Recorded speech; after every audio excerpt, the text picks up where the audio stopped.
I pledge allegiance to the flag of the United States of America, and and to the republic for which it stands, one one nation, nation, under under God, God, indivisible, with liberty and justice for all.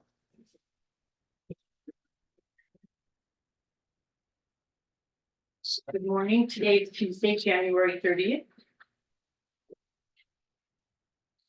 And board minutes for January 23, 2024. Is there a motion? I make a motion that we accept the board minutes for January 23rd. 2024.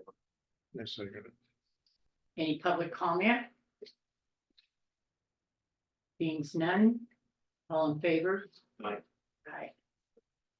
Okay, correspondence. We have a letter that came from Big Sky Passenger Rail Authority.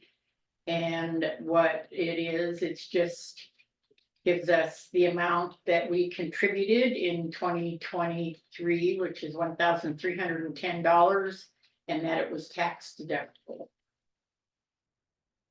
Being we're a county entity, we're exempt. There it is in. Oh, I'm supposed to sign it where it signs. Yeah, that's just it. It's actually a tax statement.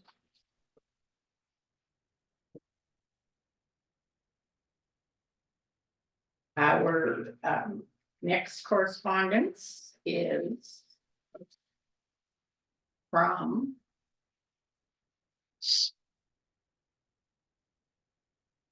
the Federal Surplus Specialist, Surplus Property and Recycling General Services.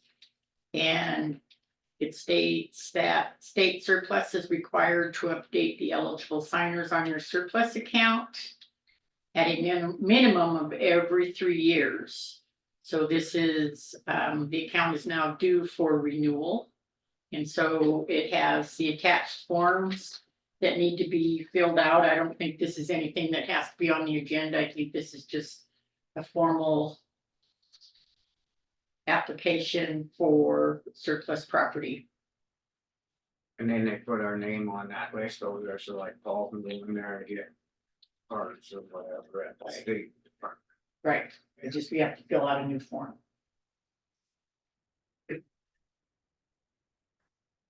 We used to use it quite a bit, but now they kind of changed it. They online bid everything, so we haven't got it for a long time.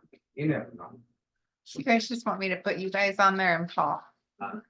When I fill that form out, do you want me to just put you guys on there and Paul? Yeah, cause that Jackie was gonna go and get some chairs that time. And I told you guys about it.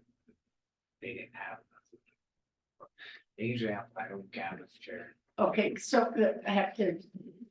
The surplus property, anybody, it's not only road stuff, there's No, desks and. that's why we're on it and then we put Paul, cause he took the trailer over. That way he could get the stuff, but Jackie was gonna go, but no, it's just not road stuff. There's. Okay, filing so cabinets, chairs, yeah. So if somebody wanted to go, like one of us, we would go. You did quiet in here. No water. I won't be able to take it all day. I can go, no window.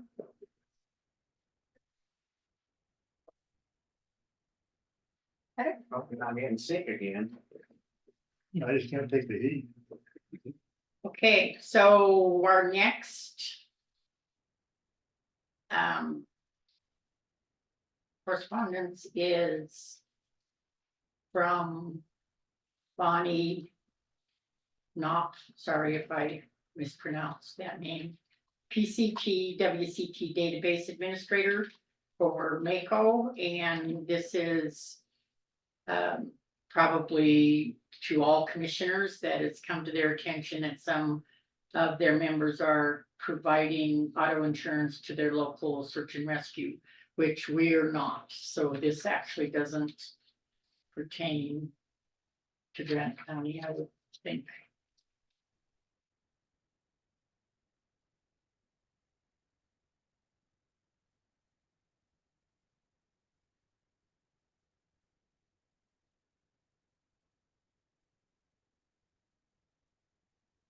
Okay, the next one is from Jackie Bolster. And this looks like it's pertaining to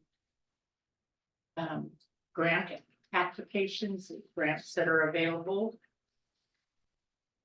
And there is the DNRC Wildlife Resiliency Grants. And grant opportunities. I don't know if this is informational or if she wants to get on the agenda to apply for some grants. Wasn't that one, that DNRC grant, don't they apply for that or anyway? I don't know, I guess we need to ask her. I just wasn't sure.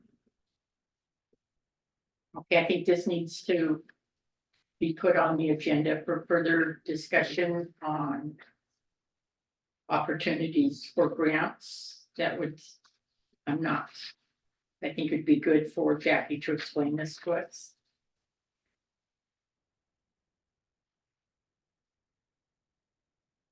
So on this one from Jackie, if we can. And that's just what, applying for grants, whether or not we would approve to apply for these grants.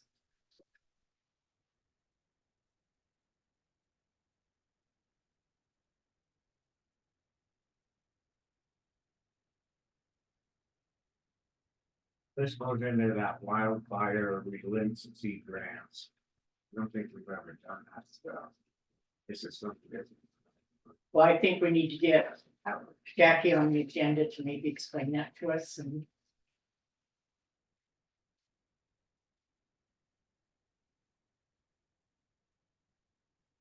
Okay, this next correspondence is from Morgan Marks, and it is following up with you because they're following up on the Yellowstone to Yukon Conservation Initiative.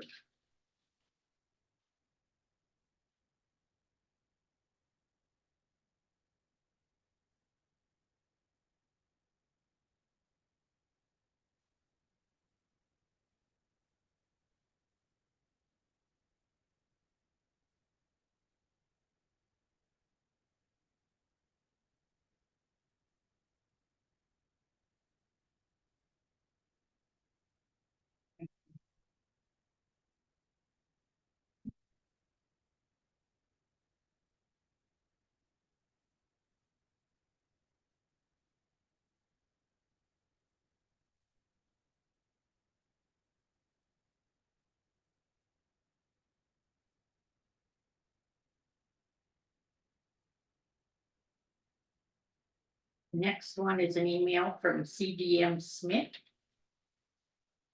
And this is on behalf of the Federal Emergency Management Agency. They're providing a PDF copy of the letter of map revision protecting our community for our use and information.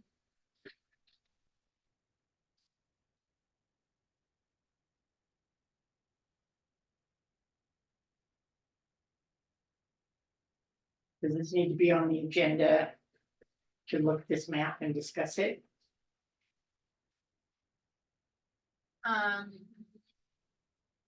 Is that the one with the FEMA attachments? For the FEMA floodplains? Yeah, it's got Yes. maps and stuff. It's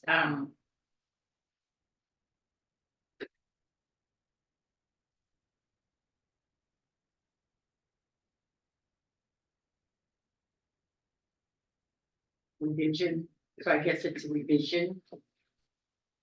Yes. So this is another one for a future agenda item. Billy,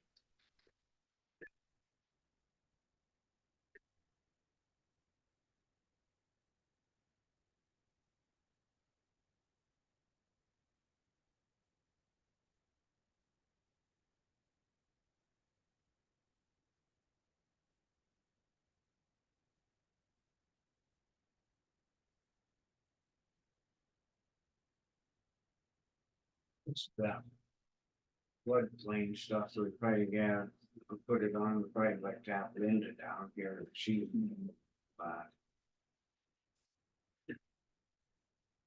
So what it states on that cover letter is revision. So yeah, that's what.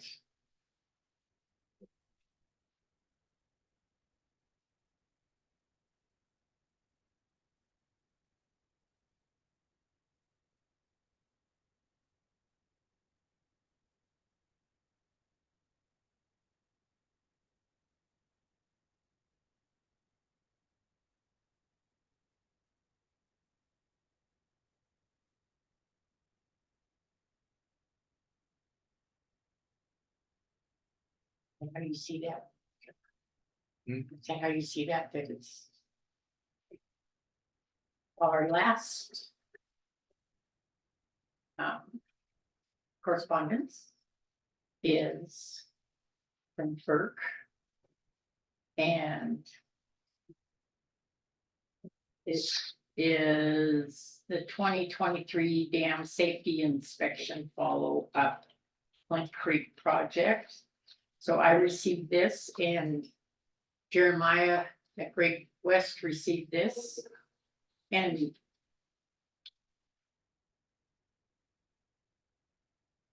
I guess this is just an informational letter. Follow-up letter.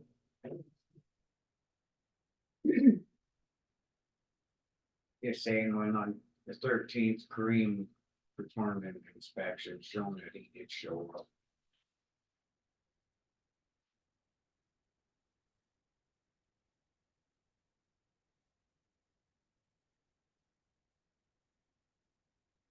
Well, the safety inspection follow-up.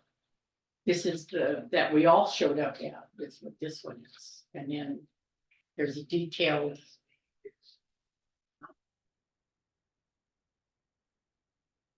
Yeah. What actually happened on that day? Is there? Yeah.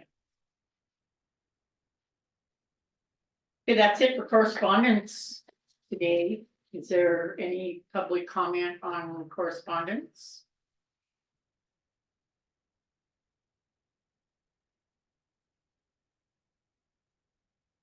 Being none, we'll go into public comment on matters within the commissioner's jurisdiction.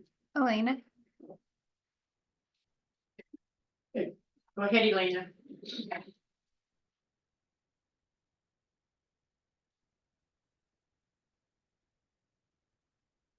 where did my button didn't press? There we go. Thank you. Elena Gagliano. Can you hear me okay? Yes. Thanks. I tried to raise my hand quick enough for correspondence. That letter from FERC, I believe it said it requires a reply. And I think it said 60 days from the date of the letter.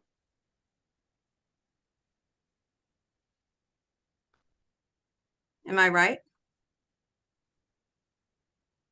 So the letter that we got, and it was the inspection follow-up, and Jeremiah with Great West received the same letter, and he replied to Kareem. Do we have a response from Jeremiah on the?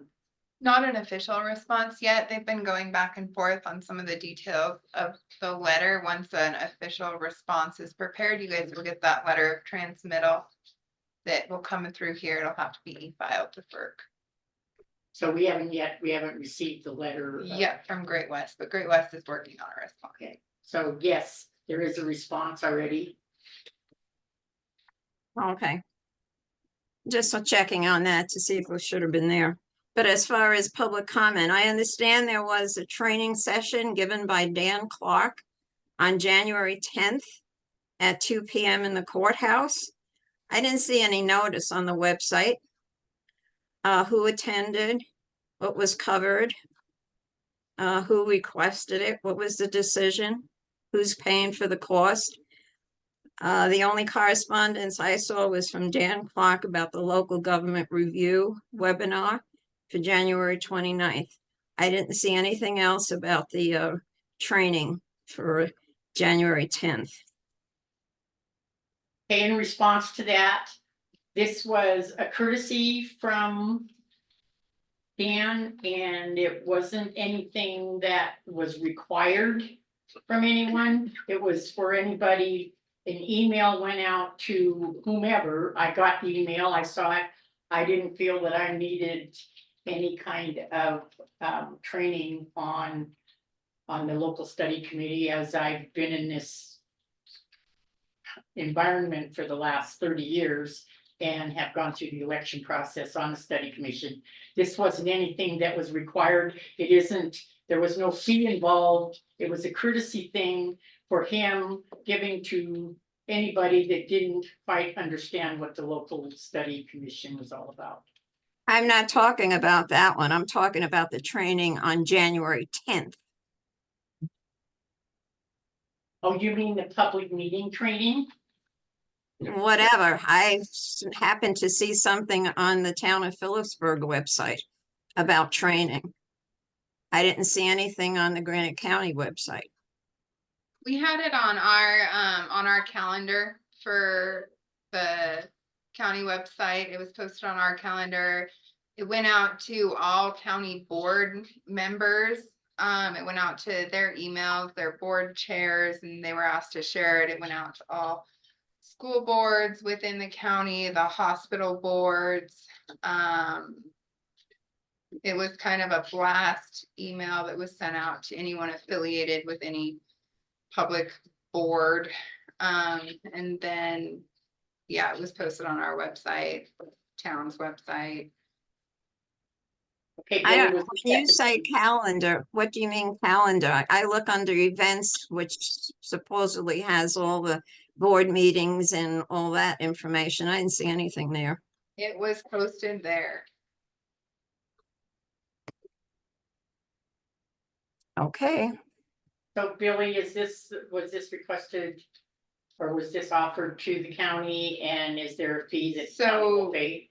So yeah, Blaine's office actually offered to pay for this. I think it's like a $500 training that Dan Clark does. This actually came about because Barbara Cahill, when she was with the library board, was in here talking to you guys about an option for some local board training, and you guys started talking about this training, and then Blaine offered to have his office pay for training and that they should make it available to other county boards. So there was never a motion or a decision made that we were going to have the training. This went through Blaine. Yeah, Blaine said he would reach out to Dan Clark, and his office offered to pay for it. That answer your I know that question? the last time, I'm sorry, the last time that there was training, it was well-known. And again, to remind you people that I am the director for Granite County of Big Sky Passenger Rail. I didn't get any notice. So how many people attended? Does anybody know? It was well attended. I don't think there was a roll call taken or, yeah, there was, 20 people. Yeah. was well So turned is out there by. minutes? Are there county, minutes on it? turned out by city, both cities and both school districts were there, along with special district boards members were there. It was very well turned out. And Is there minutes or anything about it? A roll call was taken? Any minutes, any noted, anything like that? it wasn't an official meeting, so minutes were not taken. It was a training given to local board members, and Blaine went out and set it up. It wasn't anything, it wasn't an official meeting. So there were no minutes taken. It was a training. Training. Mhm. Yes, training. It would be interesting to see the questions that were asked because I'm looking at both websites and I don't see much of a improvement on them. So thank you. Thank you, Elena. Is there any other public comment?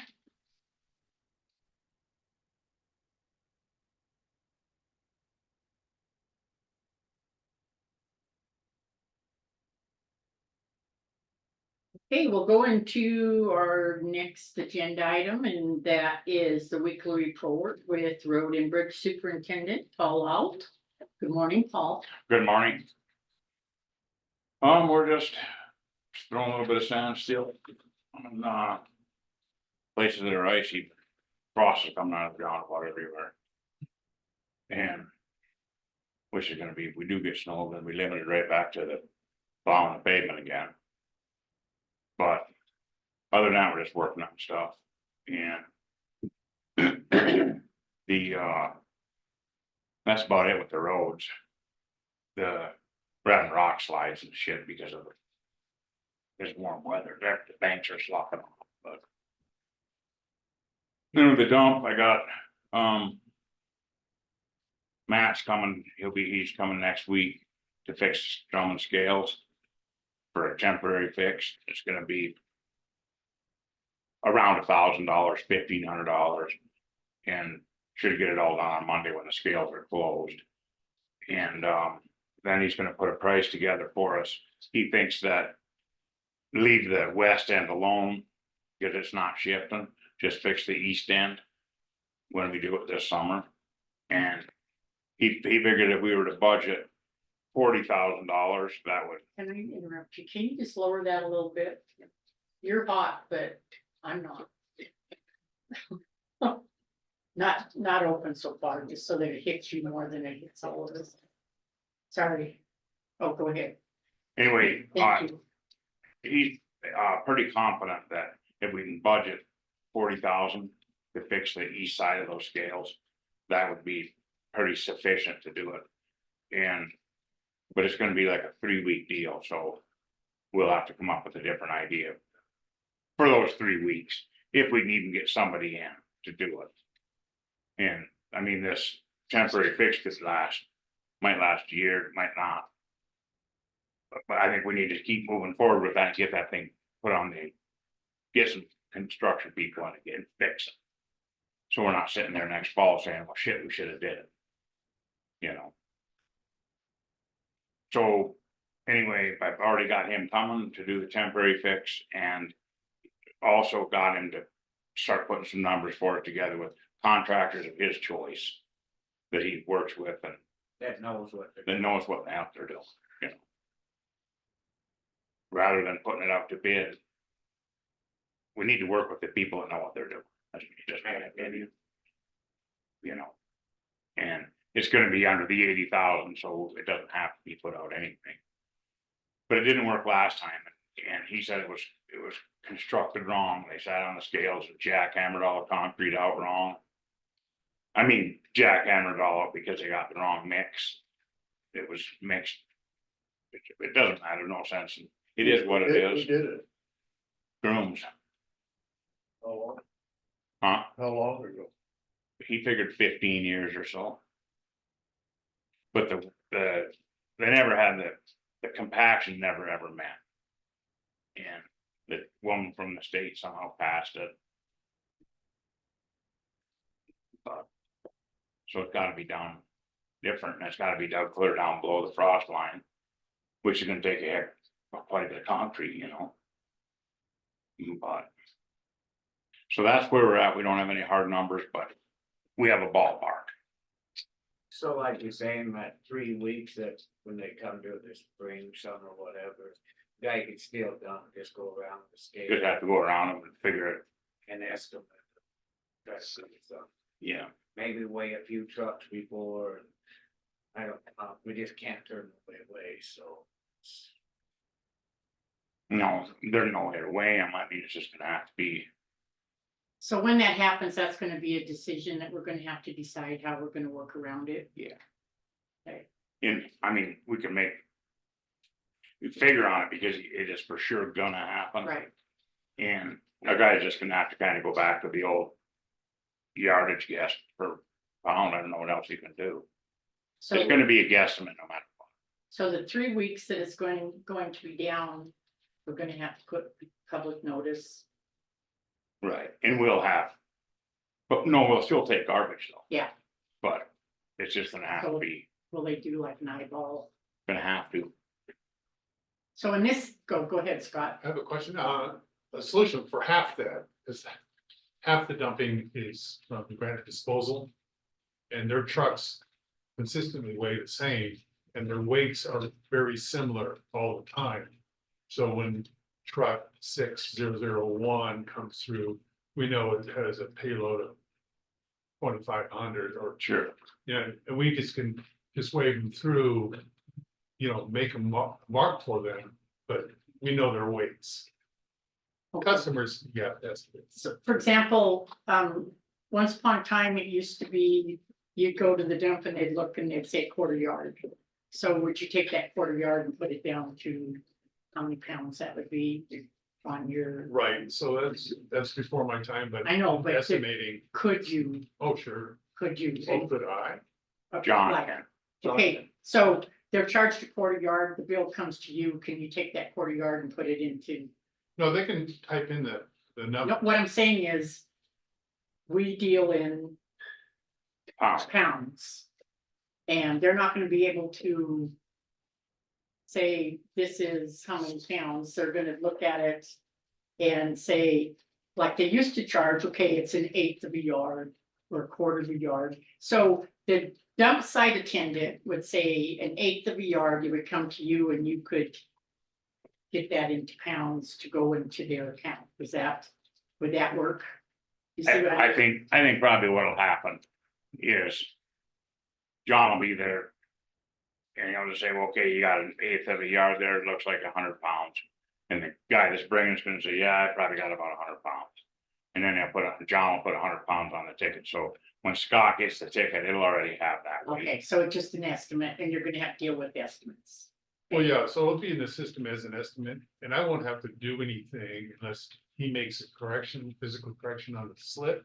And that's what he's doing now, because the scales are not working, he's getting 3,000 or 4,000, 10,000 pounds over.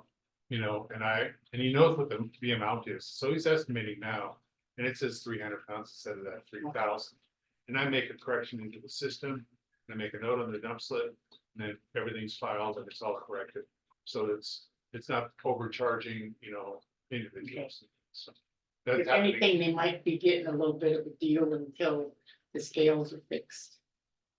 But that's being handled now. It's just something that we're gonna have to do just to get by. 3 weeks will be fine. That's just. Well, that's what I'm saying, is we need to decide before we start the 3 weeks. And another thing is this, just because they say 3 weeks, we know we budget well, make it a month. Everything just, you could have bad weather, you can't pour the concrete, there could just be 100 things. The way it takes to get parts and stuff. Yeah. And it's, I would just schedule it for a month and hope it doesn't take 5 weeks. Yeah, And for the, you know, estimating and things like that, it's been going on at the Peaver dump where the scales will freeze up and you won't get a good weight, you know, one way in, one way out are totally different. And what we'll do is estimate and then write it on a ticket and then we'll change it here. So that's no problem with my end of it, so. Scott, did you have anything to report? Yeah, so I sent out a notice to people that are over for the first half of the year. They're way over their allotted, and I sent this out. And there's 50 of them that I sent out. So it's just, it's not a bill, it's just an option for them to. like an information thing, so. Right, so they're over and add 20 cents a pound, your overage cost is gonna be this.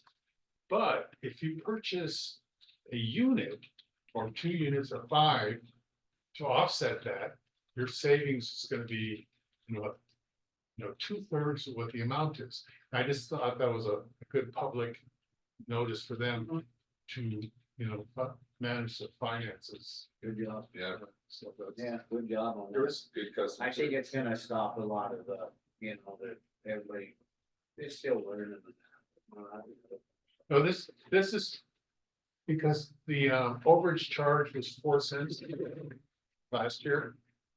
And this year it's gonna be 20 cents, and that's 5 times the amount, and just letting them know What they're up against. Yeah, I think that's it. Yeah. that's good. Then, starting in April, first part of April, I'll accumulate all the granite disposal customers that are still going to the dump.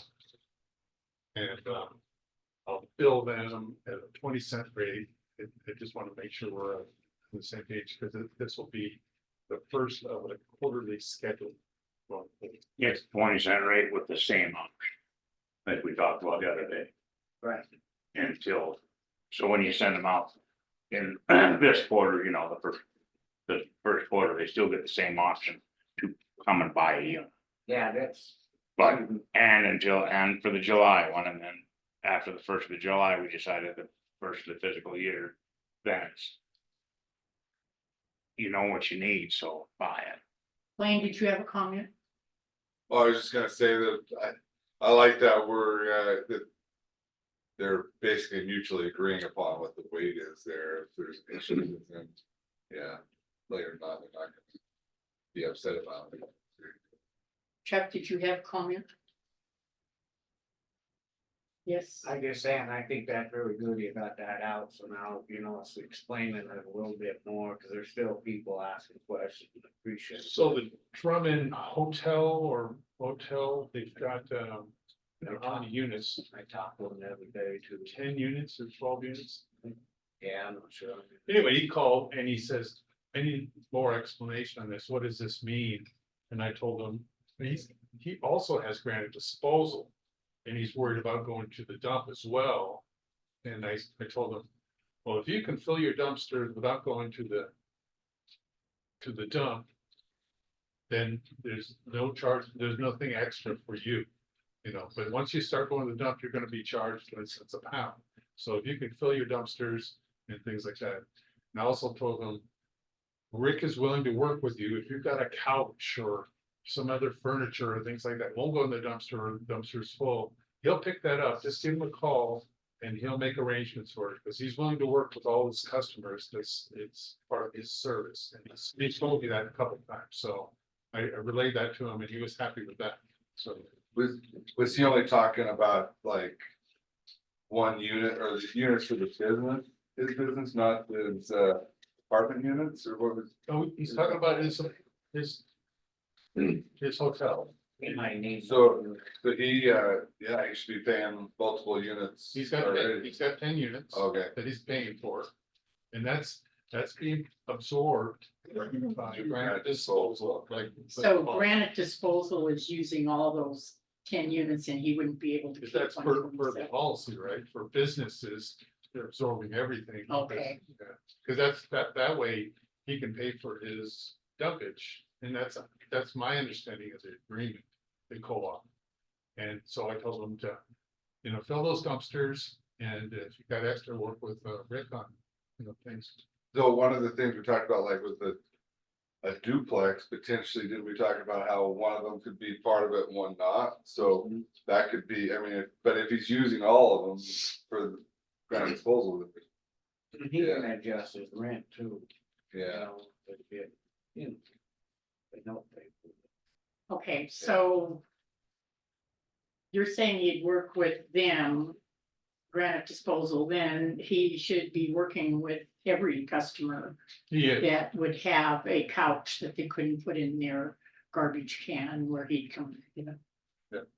Okay, and he's letting his customers know Yeah. that. and then there's some customers, he told me, that don't want to fill it, don't want to make it too heavy for their little barrel. The trucks can handle all that, and so they won't put the trash out, and they'll just take it to the dump. And I said, well, just relate to them, just stuff it, get inside put your feet in there and, fill those things up, because, he can take it. That's what he's telling. He might be talking to like business customers. I don't know that is he talking to all his guys? Individuals as well. Okay. He's really working hard to get the message out, that he's willing to pick up all this stuff, extra things, like even for people down the street, just an individual that has a couch, he'll help manage that as well. Okay, we're gonna have to end this because we are right at our next Okay, weekly agenda item. Thank you. you're right. All right, Thanks, guys. Yeah, see ya. Paul, if you wanna stay here for a little bit to talk about this, they're gonna bring up that South Main and Drummond, Indiana. Have you ever heard from Balin or anything, or did? they looked at it a long time ago and said that they could use redeck, but the bridge structure itself is fine. I just Okay, want- is, Mr. Fitzpatrick gonna be on, or are we just discussing this? It's gonna be on Zoom. But whether you got sent to Zoom link, I didn't send it to him, did you? I thought you had talked to him, no? Yeah?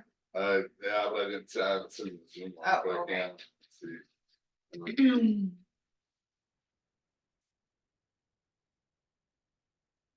That's all I know about it.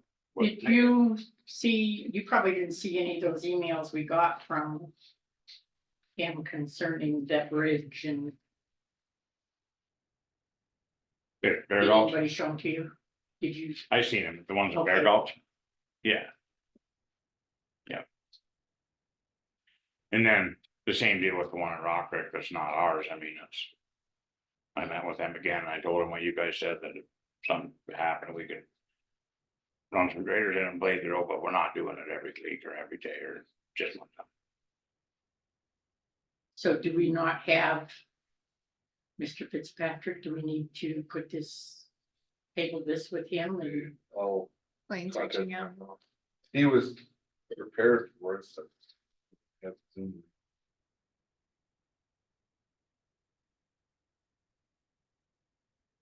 That's the only reason, I just wanted to ask you before you left. Oh. We've already talked, or you? Yeah. That's all I wanted to make sure. Good. Okay, we'll see you guys later, thanks. Okay, so that pretty much takes care of the next agenda item. About the. If you be here for the Rock Creek Bridge, That's nothing, that's, the Rock Creek Bridge is all states, we don't have.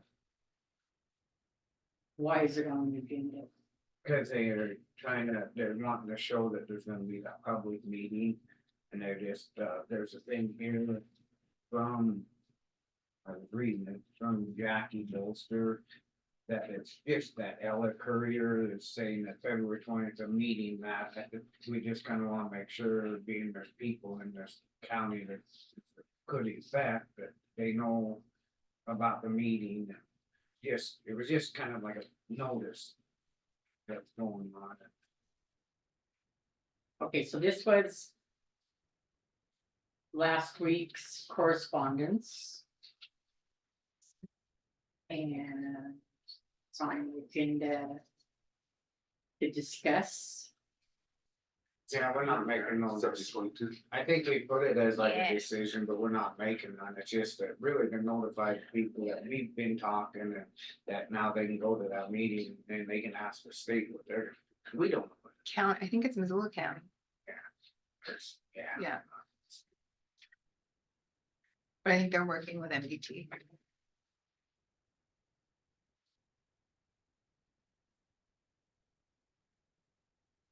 I think the sheriff was gonna go to that meeting too, because it's public safety, I think is a big concern, that meeting. The residents.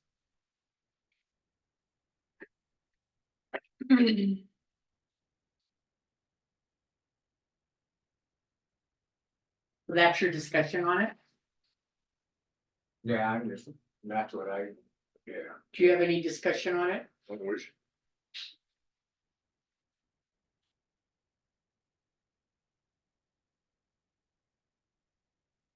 It's that they're just having a meeting and they're gonna explain what they're gonna do. We have no idea what, if they're doing one side, both sides, you know, that's up to them. Is it a bridge over the Clark Fork or the Rock Creek? Clark. It's over the Clark. Fork, Yeah, I but- think it's- but that's Lower Rock. Yeah. Hey, Jackie, put it, you know. Okay, so this is just to provide information to the folks who live on the Granite County side of Rock Creek Road. And this is whether or not you'd be available to attend the meeting on February 20th. And so this came from Jackie One of the comments was at the LEPC meeting, it was brought up by Rockford residents down there, you wanna know if we talked to anybody, and we said, yeah, we weren't gonna, give them money and not, because it's not ours. That was the whole thing, but this is just to notify the people so they could go to this meeting, just more info.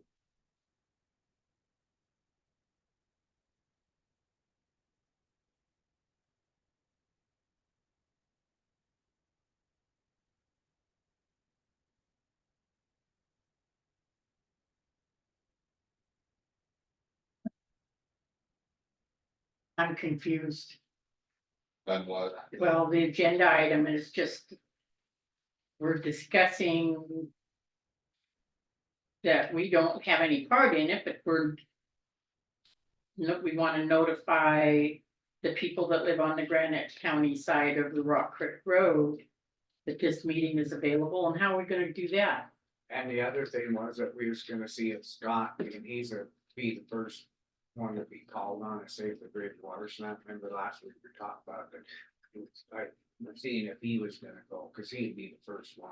Did someone check with Scott? I have, It could be put on the website there, or is already, Yeah, I can post it on the website. I know Jackie had talked to yeah, the sheriff about it a little bit. I am.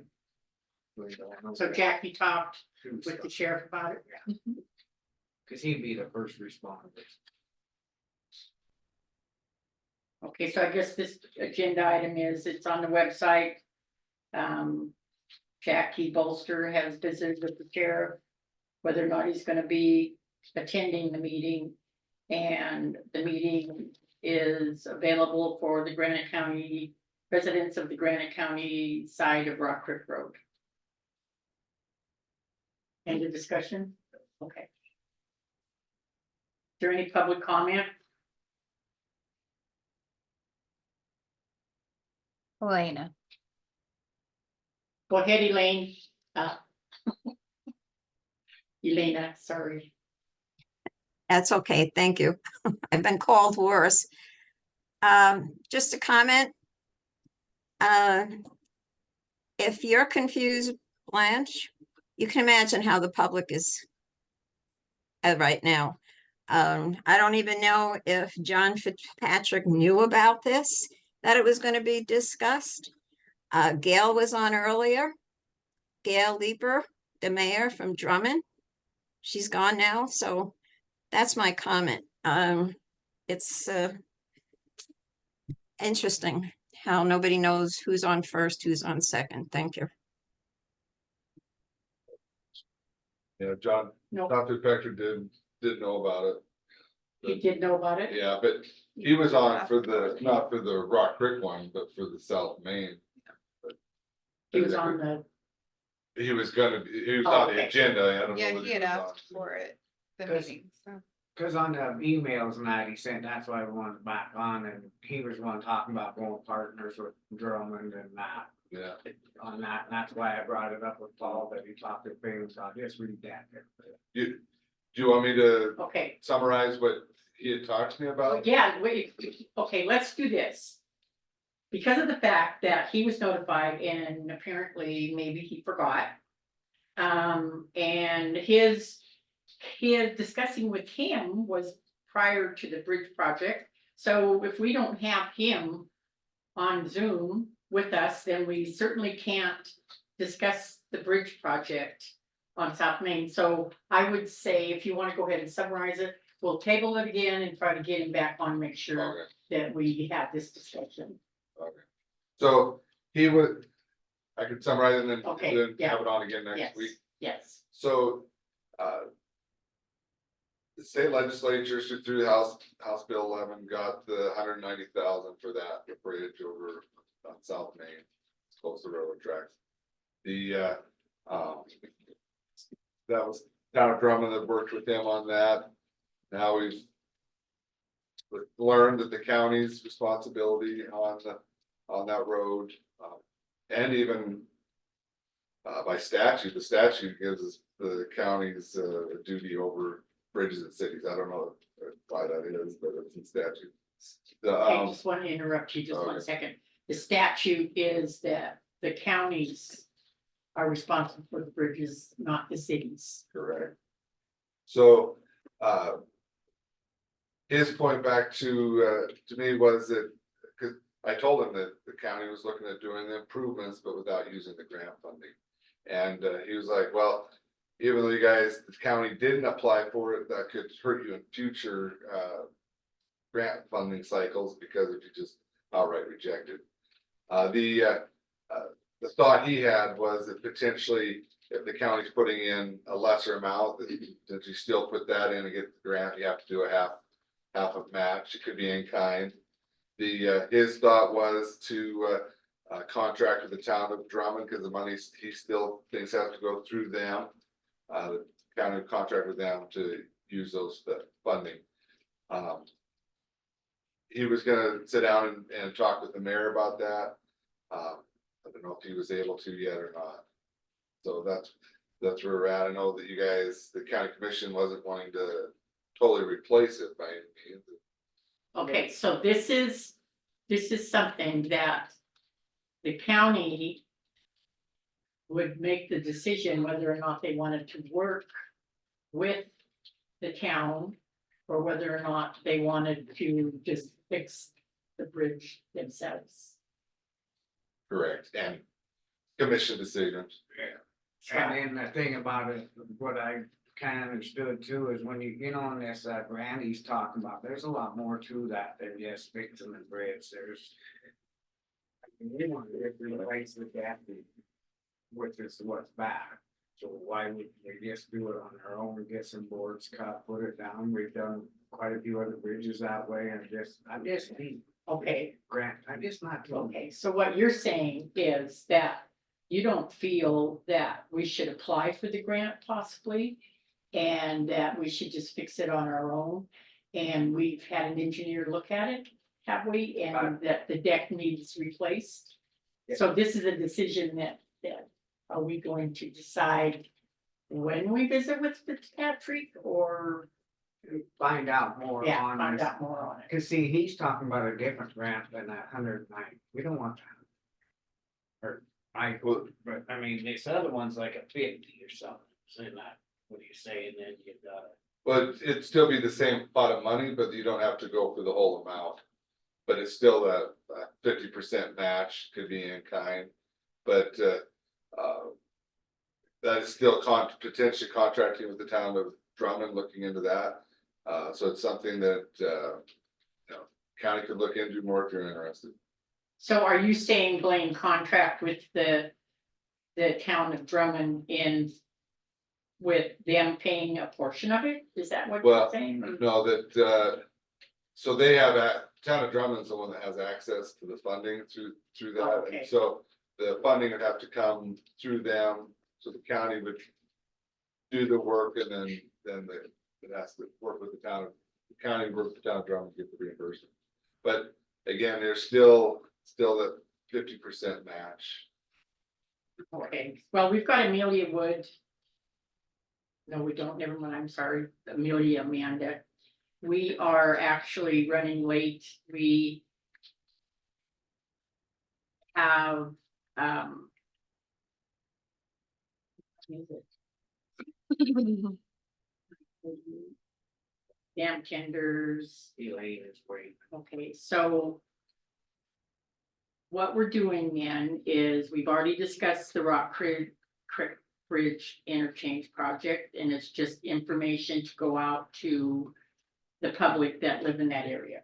Okay, and then with Representative John Fitzpatrick, he was notified, didn't show the bridge project on South Main, can't discuss without Fitzpatrick, so I would say we're putting that on next week's agenda to see if we can get Fitzpatrick and the town, Find out more on that. Find out grant, more. that what he's whether talking about. or not we're gonna make a decision, whether or not we're going to work with the town of Drummond, because they're the ones that they get the grant and we don't, we have to work with them. Is that what you're saying, Blaine? Yes, Okay, yes. okay. So we compiled those 3 agenda items. And that we will try to get this on the agenda next week. and visit with Mr. Fitzpatrick and then discuss the bridge project on South Main. And we'll do that next week. So right now, we're right at the dam tenders report with Georgetown Lake. And the water, it is 6429.14. And that's 4.32 below pool. And it was 3 something. 336. So do we have a motion on? For discussion? On going forward? Chuck? Yeah, I'm probably gonna go for the same for another week.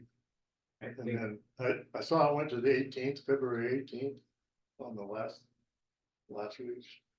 I don't think we can go that far, 30. So I'm gonna chicken out after a week. So we should be down. If we do 30 now, we should be down around 5, a little over 5 next week, right? And is that good? And that's, What do we want to get to? I don't know. I know. Well, we don't know what the weather is gonna do. I mean, here it was 50 under 60 degrees. These here. other guys were talking about going down to about 7 or 8. I just. I'm I just don't scared think- to no, wear I'm black. scared, yeah. That's really, I could really get in a bind that, you know, I don't.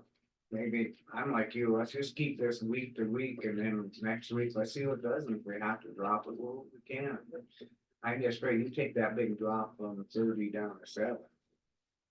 And then we get some snow and. rain. No, I mean, not down 7, down to 7 inches. No, 7 inches, yeah. Oh, get down to 7 inches below? I just think, I'm with you, I think you better just stay with it. Give another week the way it is, just play it. Okay, so, My motion is stay for another week at 30. and we don't have, do we have to get permission again, Blaine, for another? You have temporary modification consent at 30 till February 18th, I believe. Oh, okay. Cause that's when they're going to that 30-day thing, but we go week by week, and if we wanted to, we might have to do another modification like Blaine, it's like, you know, if we were going up to 40 or something. Yeah, I If never, we start going down, as long as it meets what's in full, we're fine. yeah, I never brought up the 30 days. I was fish wildlife forest. That was something that's new, it's coming, cause I never ever said that before, it was just like, there's always week by week, cause then that way we have the control of it. Know what's going on, 'Cause you said it and all of a sudden, I said, well, you said it 30 days, that's, I don't agree with the 30 days thing either. Well, and it's up to 30, so you have the leeway there, but yeah, after that, then if you're wanting to keep it after February 18th, if you wanted to go above inflow, it's release more than inflows, you need to go back to the agency. But as far as elevation, I'm gonna start getting real nervous after next week. If it's down to 5, Yeah, I think we're gonna start going down gradually then, or staying the same, because we don't know what's gonna happen. Same as out inflow, slow down. So you're looking at. Right now, I just pulled it up and it's 6429.13. So it's gone just a little bit. And then like last year, it was 6428.21. So we still have a whole lot more water than we had last year. Oh, we got a drought that. I know. We're less than 50% of the snowpack and. Yeah. you know, it's Peterson Meadows right now. Okay, so your motion is to keep it at 30 for this week. For this week. We second it. Is there any public comment? Elena, Go ahead, Elena. Thank you. Just a quick question. Who is the dam tender? I know the other one we had a while ago quit. So what's the name of the dam dam tender now. Jared. Jared, Kruger, So you sign it on there, Jared. Jared Kruger. Jared Kruger. Did you get that, Elena? No, I'm sorry. Jared Kruger. Thank you.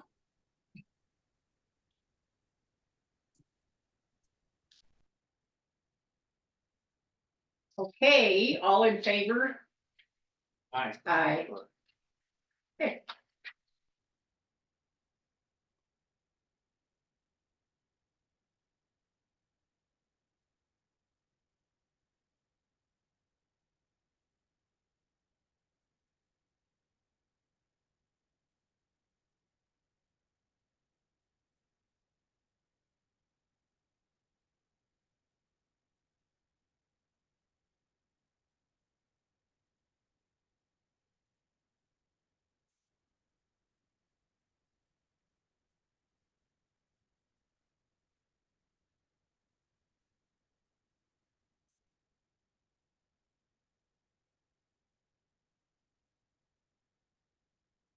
You doing okay?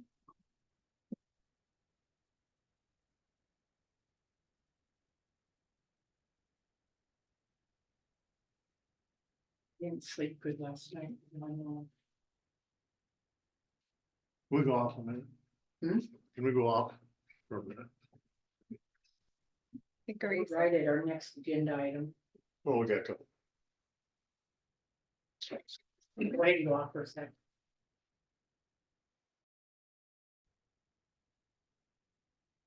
To just explain, we had a personal issue that just took a second and it's not public information, so we went off for a second.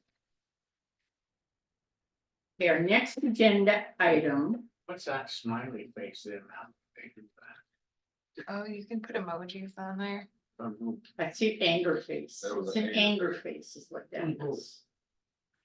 Yep. Don't worry about it. Unbelievable. Okay, It is. It's not right. No. This is a personal thing. please. Okay, our next agenda item is providing the draft minutes to the public upon request. I had this put on the agenda. I feel that Billy's okay with it. Our draft minutes basically are the same as our minutes that we accept. And there, I would like to do some discussion on that when we get into our next agenda item. I think that the minutes should be, if you request them, they have to be requested in writing and you get those draft minutes, you get those minutes with maybe some typos and spelling errors that we don't need coming back at us and correcting these items. That's not the public's responsibility to correct our grammar or our spelling errors. But I feel that they want it, they request it, there's a big draft goes clear across it. These are the draft minutes and not the minutes that we've accepted. I think it's no big deal, but they can't put in a request in, I want to receive the draft minutes from now until eternity. It is a request after each meeting for those draft minutes in email writing, and we give them to them with big draft right across. And you do want to give those out even before like you even look at them? Yes, Okay. yeah, okay, in our public meeting training, it was. I discussed this with Dan and he said, yes, it should be, and then I also discussed the fact with that your opinion was that we didn't have to, and he said, we go on your opinion. I just feel that we need to go ahead and quit the bickering back and forth, wanting those minutes go ahead and have them, because we are absolutely not hiding anything. We are transparent. Those minutes that Billy types up are the minutes that we see. And so if you want to see them in draft, big draft across it, you're more than welcome, because we absolutely are not hiding anything. And I'd like, Yeah, that's fine, if you, it's your decision, they're not public in my opinion, but if you wanna give them out. It's- we're not hiding anything. It isn't anything that the only thing that they're gonna see is, Billy transcribes as we speak. Then she goes over and proofreads it, and for errors and spelling errors possibly, and grammar. That's all, nothing's taken out, nothing's, and if they wanna see them, go for it. Comment? I'd say that's, I mean, that's a real rough draft of it, but yeah, Yeah, that's. yeah, and if you wanna that's, give it, yeah.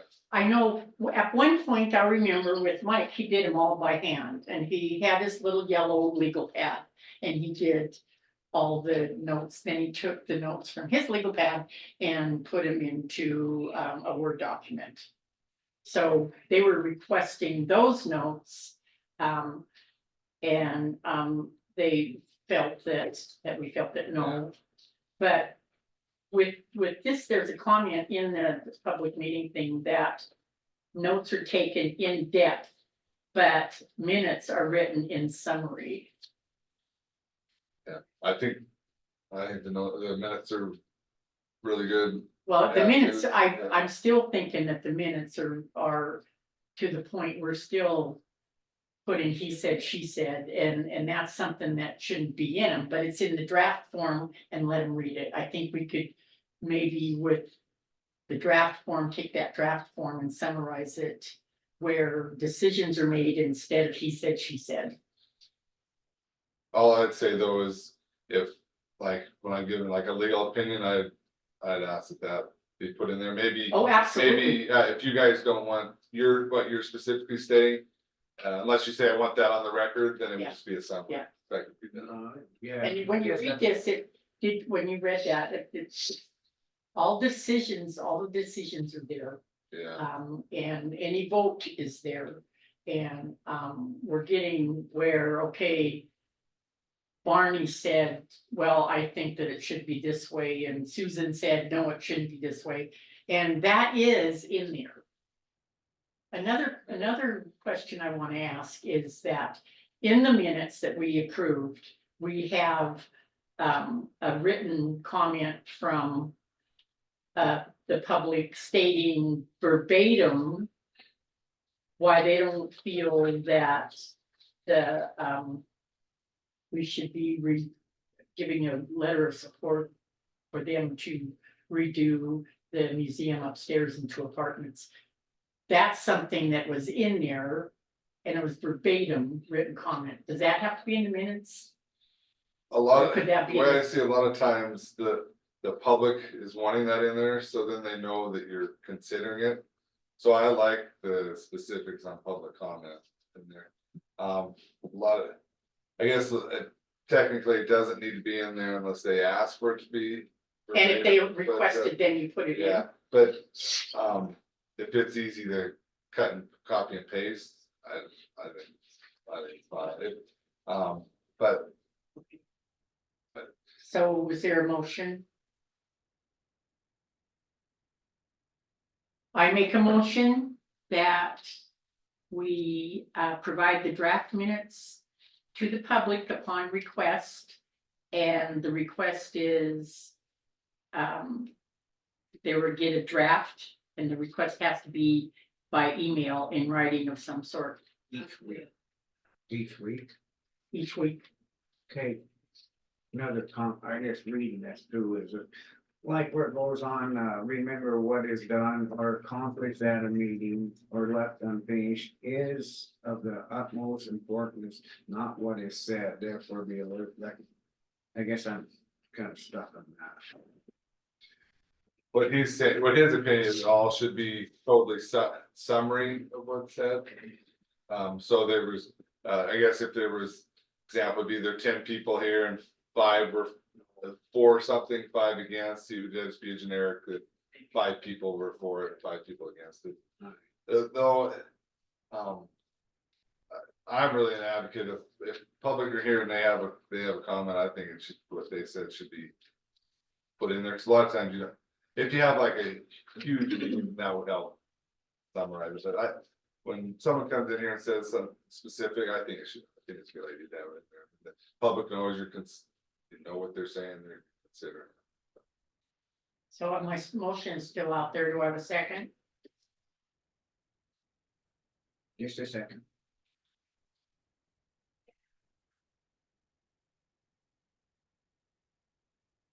I'd like to see how it goes. I'll second it, Okay, but I wanna see how it goes. And it's a big mess for.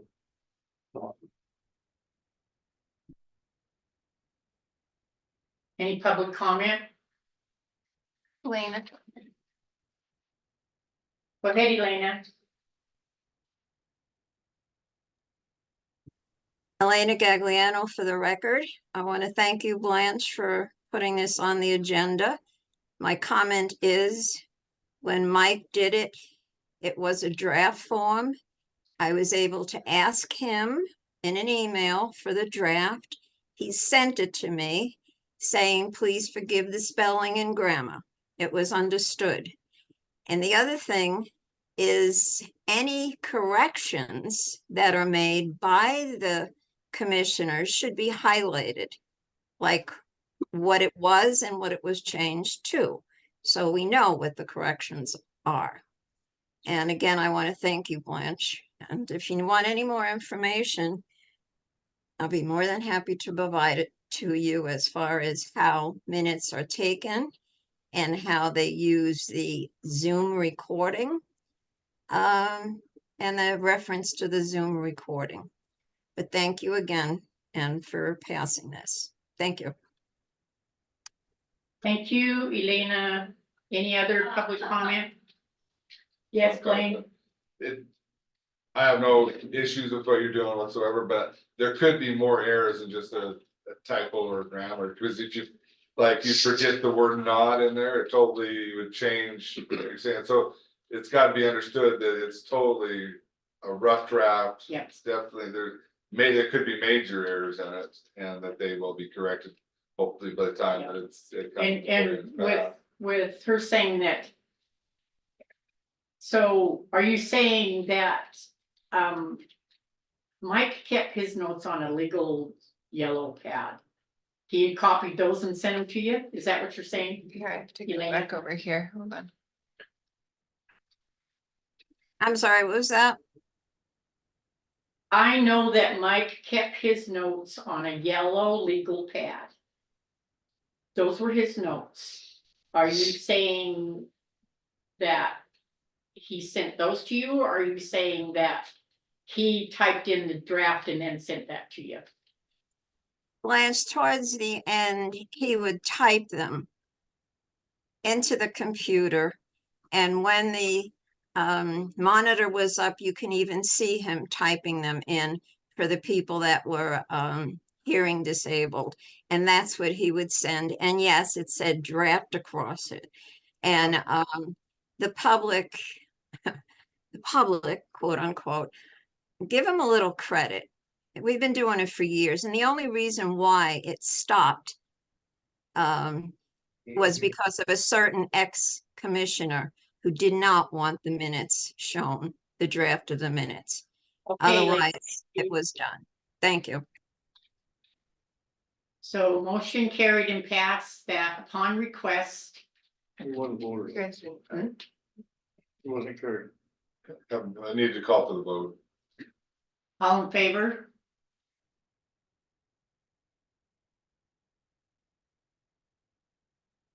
I kind of agree with Chuck, try it and see, but it just seems like it. All in favor?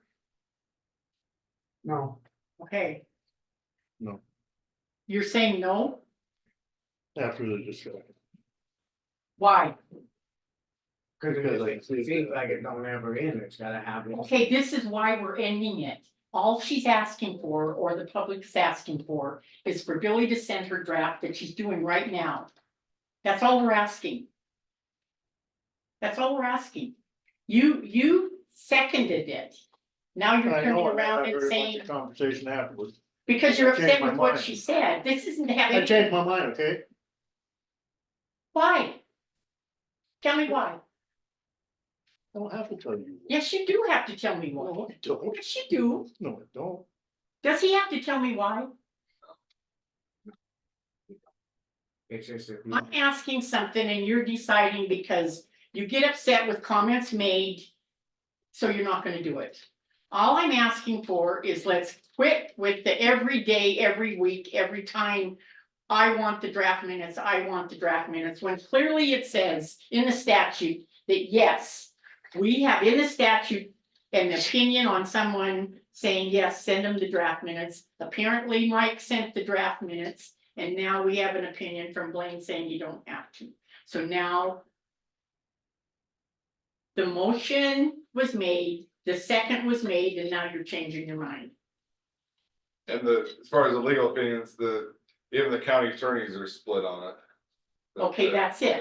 Yeah, It's a split Yeah, opinion. it's a All split I'm opinion. asking for is can we just please do it?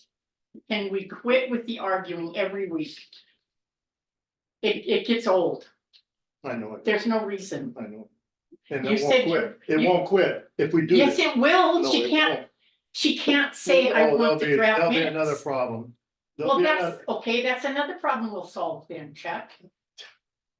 It just goes on and on. It absolutely is going to go on and on, but let's resolve this problem, please.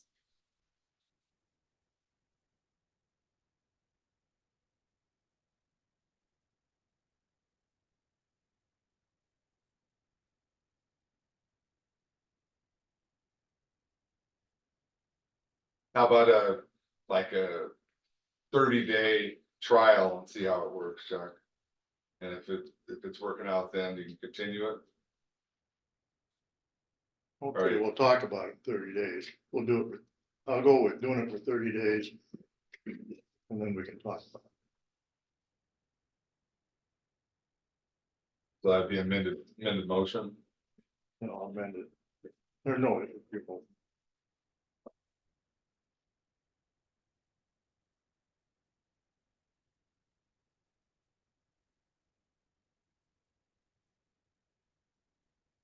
So you can, if you agree with that, you can amend your motion and then you can second it. I will amend my motion to provide the draft minutes to the public upon request, weekly request for a period of 30 days to see if it's working. Is there a second? I'll second it. Is there any public comment? Being none, all in favor? Aye. Aye. Opposed? Okay, it is 10:10. We're a little late for the Board of Granite County Commissioners proposed bylaw work session. So I think this should have been just a work session with discussion. I don't think there should have been a decision. And, excuse me, on this next one, what? on this next one. It's proposed bylaws. Yeah, No, I'm just asking. well, that's what I. Thank you. So Blaine, I did get your email saying that we pretty much. Can you explain your email to me, please? Some of the things are already in statute set, and then some are already in your public participation resolution. I would suggest if you're wanting things added, you potentially just look at your public participation resolution and add things to that. Do As you far have as the the- resolution number that It's 2017-21. I did print off each of you guys a copy and I. okay, So it has to do with the, That's what I was asking, but it's just what. Okay, that's why I was asking. it has the, like special meetings, so that's covered in there when you're, in your regular meetings are set by your resolution, you do, which was 2024-1, I believe. So, the other things in the bylaws,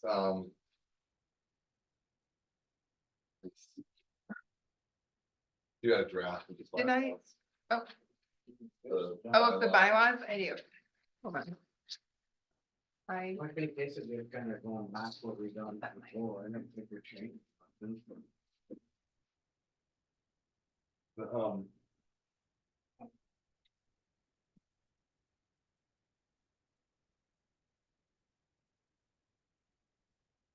So membership, that's already that's set by statute. Um. Regular meetings, that's set by your resolution they do every year.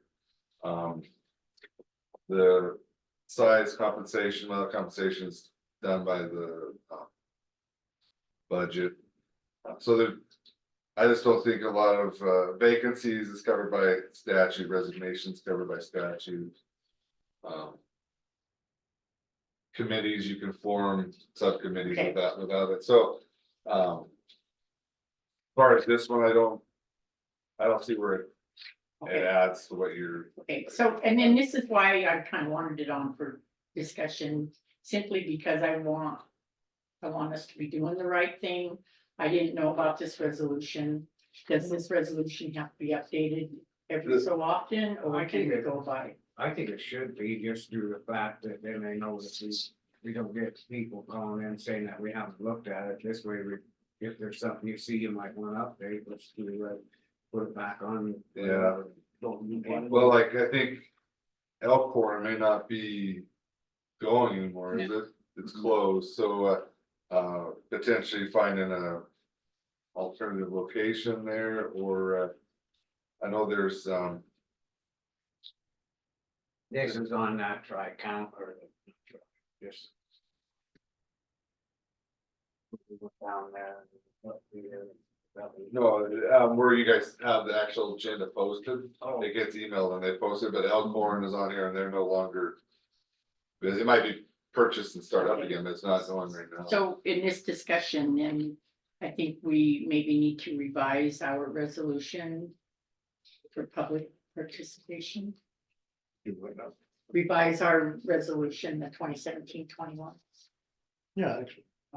There's some other It's got business like too, payroll potentially. mentioned in there too.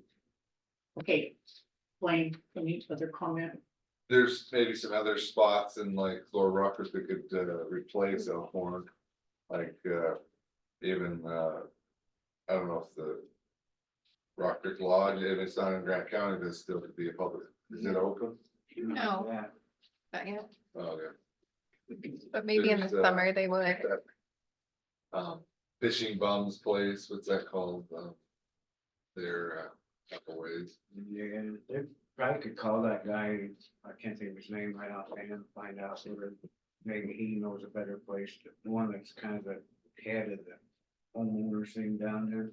Find out, he could tell us where it'd be probably better with one. Well, and maybe Elkhorn's open, maybe I'm thinking of extra. Maybe, I don't, there's a lot that, I know once I started. That were no longer necessarily mailed out to those places, cause they just are on the commissioner's list and they email them and.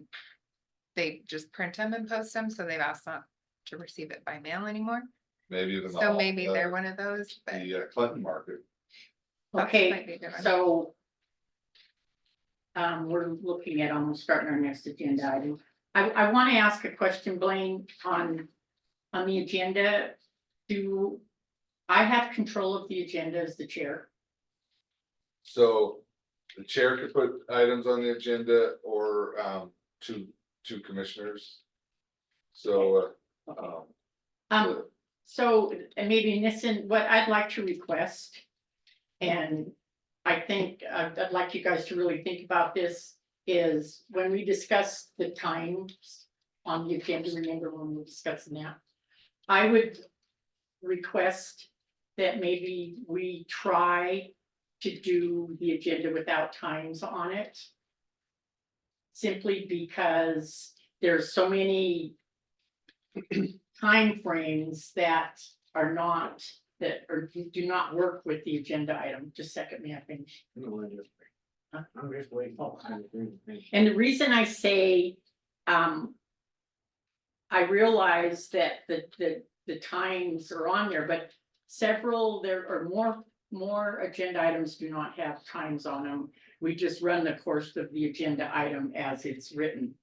And this actually gives us more leeway where we don't have to take a recess because we have so much time left over. We can move on to the next agenda item without waiting. I think this gives more transparency to the public. And if we could try this to see if it worked. I know you say that some people want to get in on the agenda because they know what time it's going to be on. But I feel if it's important enough to them, they can get on and listen to the whole thing and wait for the next agenda item that they're interested in. If we could give this a trial to see how it works. Only because we really are running amok here where Pam for Mako asked for an hour. How is it gonna take an hour to touch base on upcoming renewals? I mean, this kind of thing. Last week I had 3 recesses, I think, because our timing was so off.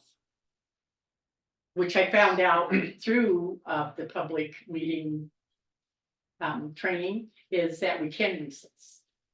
We don't have to sit there and be live with Zoom or with the public. We can recess, the public can sit there if they want to, and until the next agenda item. But I'd rather if we could try doing this without the times on it. Just to see if it would work more streamlined. Go ahead. I could guess what might be, yeah, I don't mind that as long as I can keep rolling through it, that we don't get set on Yes, one agenda item that will be there for 2 or 3 hours. Yes. I guess that's the only thing that kind of bothers me, because you're gonna have. and that would be up to the chair to decide, okay, you guys are getting into too much of a debate. We need to make a decision and stop it. What do you say, Blaine? You would, you definitely, I think, want to give everyone opportunity, at least the 3 Yeah. 3 minutes there. Yeah. I like the times in the sense that you have, when you have, like a lot of times people from the state or you have people that are coming in and just to say you're on the agenda, they won't know what time to come in. Like last week, Health and Human Services came in, he's coming from Missoula, or if you have like a senator's representative coming in. Those, I think you need time I know. frames, so. I see that, but I think you can give a general idea about what time without putting it on there and being absolutely direct and to form following what's on the agenda. Because that's another one of the harassment things that we're getting is the fact that we're either moving forward to the next agenda item when we have the time, or we're not waiting for the agenda item to when it's time, and we're sitting here because our timing is not Yeah, the greatest. I agree, and I think you'd have, regarding like Pam having an hour, I think you as chair could cut that down on the agenda, but. you know, Yeah, whether and you I guys should want- have, I wasn't, Yeah. my bad. But one of the, Nice. whether you guys do times or not, I'll stay, I just think it helps those that are coming in, I think that's. Yeah, the time thing kind of gives them, then they can plan around if they're at work or something, that they know they gotta be here at 9:30, so that's all I'm trying to say. Yeah. There's good to it and bad about it, but there's like somebody. The other day, like one of the ambulance, I said, well, what time is that? So what's that? Okay, I'll make sure I'm done feeding and I get. So that's all I'm saying, Yeah. cause there's a lot of people just sit there and that's how it's gone that way for. Yeah, and I see your point. I do. And that's the only thing Yeah. I'm worried about. I'm also For seeing, Sure, we're gonna be on that one, still another one, that, yeah, they're at a job. Well, I can't sit here and wait, you know, at least this way they know the time that they have. So I think we need times, why can't we put it on the top of the agenda every week that these will be the times, but at the commissioners' discretion if it's not needed to follow the times, we can do something like Yeah, that. well, I mean, have the language on there right now on the flexibility. It's pretty loose. It says at the bottom, At first I thought that's a pretty good idea, not having time, but then I got to thinking, there's a lot of people call, like. Before I send them, they call me, what time is that on, so I know when I can get on. So They I always don't say miss the it. time. Yeah. Okay, just doing your research, so if you wanted to do your research, 90% of the. Agenda items out in public land are not. They're not time constrained is what I'm saying. Or time Yeah. glut, you get a glut of I time. see where you're saying that, for some of them, you know, and then we get done quick. But then that's why we always kind of moved ahead, and so we kept it going. I think I just would stay with, now this is me, I Okay. assume stay with the time, and then Chuck said if there's something that we can roll ahead, you know, we should.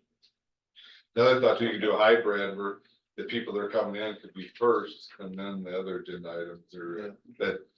You can try. Yeah. They won't fit all the Yeah, time. just like it says, time to give an agenda, approximate times met for guidance to the public, but must remain flexible for reasonable accommodation. That gives, I think, authority share to move on. And is this, is that what we looked into and we changed? I just would stay with the times and just do that. Well, the one thing that, I just don't wanna do is just like. If there's an agenda item, I guess we're gonna recess then, as long as I'm chair between agenda items. Until the next agenda item, cause I'm not gonna push forward like you say. When somebody knows what time the agenda item is there and they come on and we've already. Pushed forward 2-3 agenda items because we have the time. I'm not doing that. I won't do that. Go ahead. Okay, on that note, I understand totally what you're saying, but there's some items, you know, like on a resolution or something that we vote and pass. That we could move on, where some of it it's not, you know. Okay, and this is my bad again. I'm gonna go in there and redo this. Be better at doing the agenda item for what should be.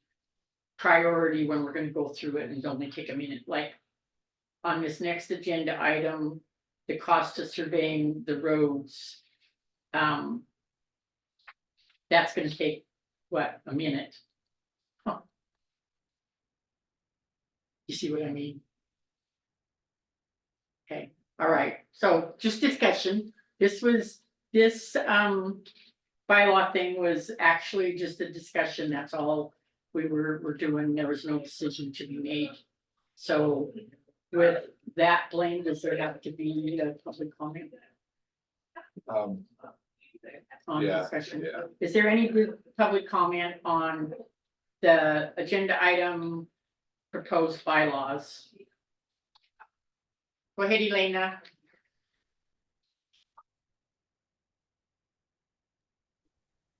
Thank you for taking public comment. I have a comment.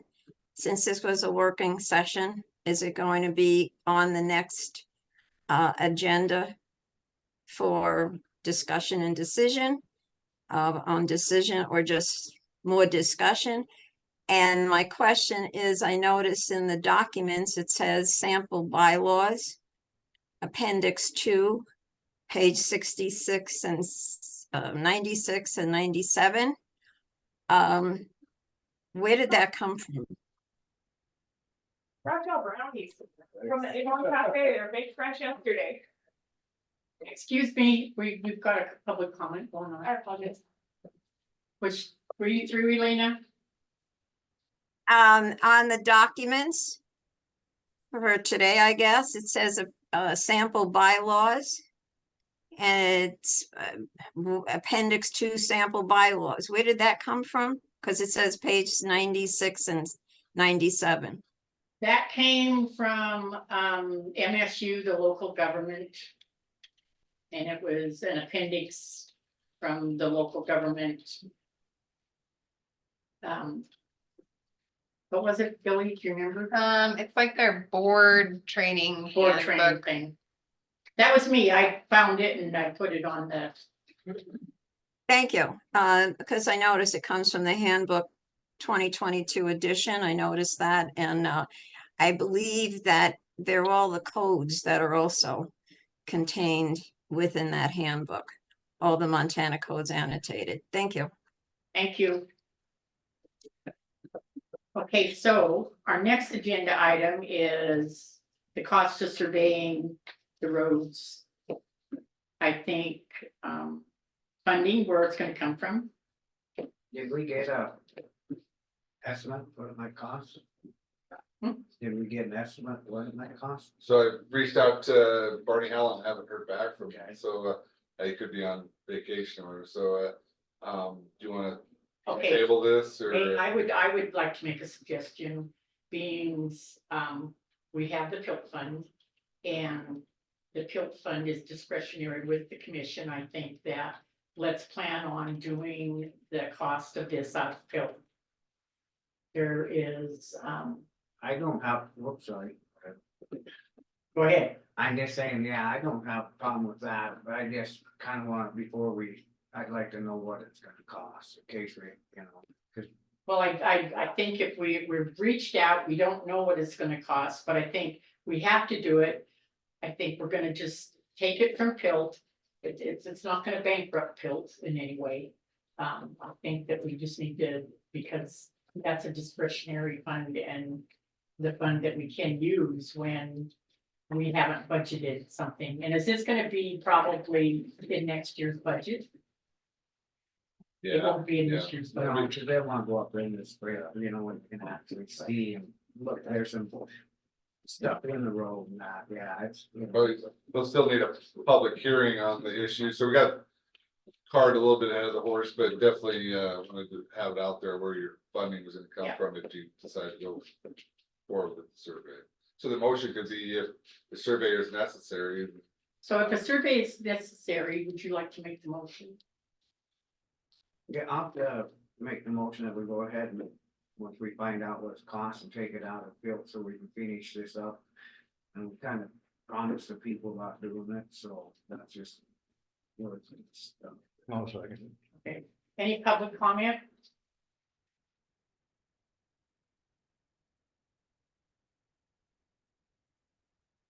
Being none, all in favor? not- Aye. Okay. The next agenda item is Amanda Cooley, the Cowell County. That's One of correct. those. Yeah. The Powell County Planner. And she's going to present an interlocal agreement between Powell County, Mineral County, City of Missoula, Missoula County, Granite County, and Silver Bow County. And discussion. So Amanda, if you'd like to take the floor and present this to us. Absolutely, and I apologize for jumping ahead of myself there. You guys are actually more formal than our commission, so well done on your public procedure. Thank you guys for having me. It's always a pleasure to take the drive over here. So I am here. Billy, did you provide them with a printed copy of that? Yes, so they have the briefing and the interlocal agreement. Excellent. Okay, that's wonderful because I did not bring those things. Our printer was tied up this morning. Do you want a copy of it? I don't think so. I Okay. think, I mean, if you'd like to, I mean, for the record, we're welcome to kind of read through it. Basically, the agreement is a carryover from our 2023 agreement. But so overall, the project is just to pursue a trail study that would look at just the feasibility of what a trail connection would look like between Butte, Montana and Superior. And so we have no idea what that would look like.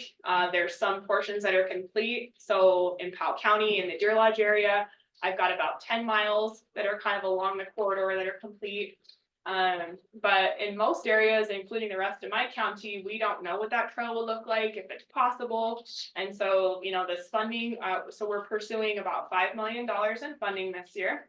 And the Granite County portion, I'll have to double check that. I think that we're estimating several $100,000 specifically to be dedicated to Granite County. for the county or its representatives to conduct those scoping activities. And so that will be a designated budget for you.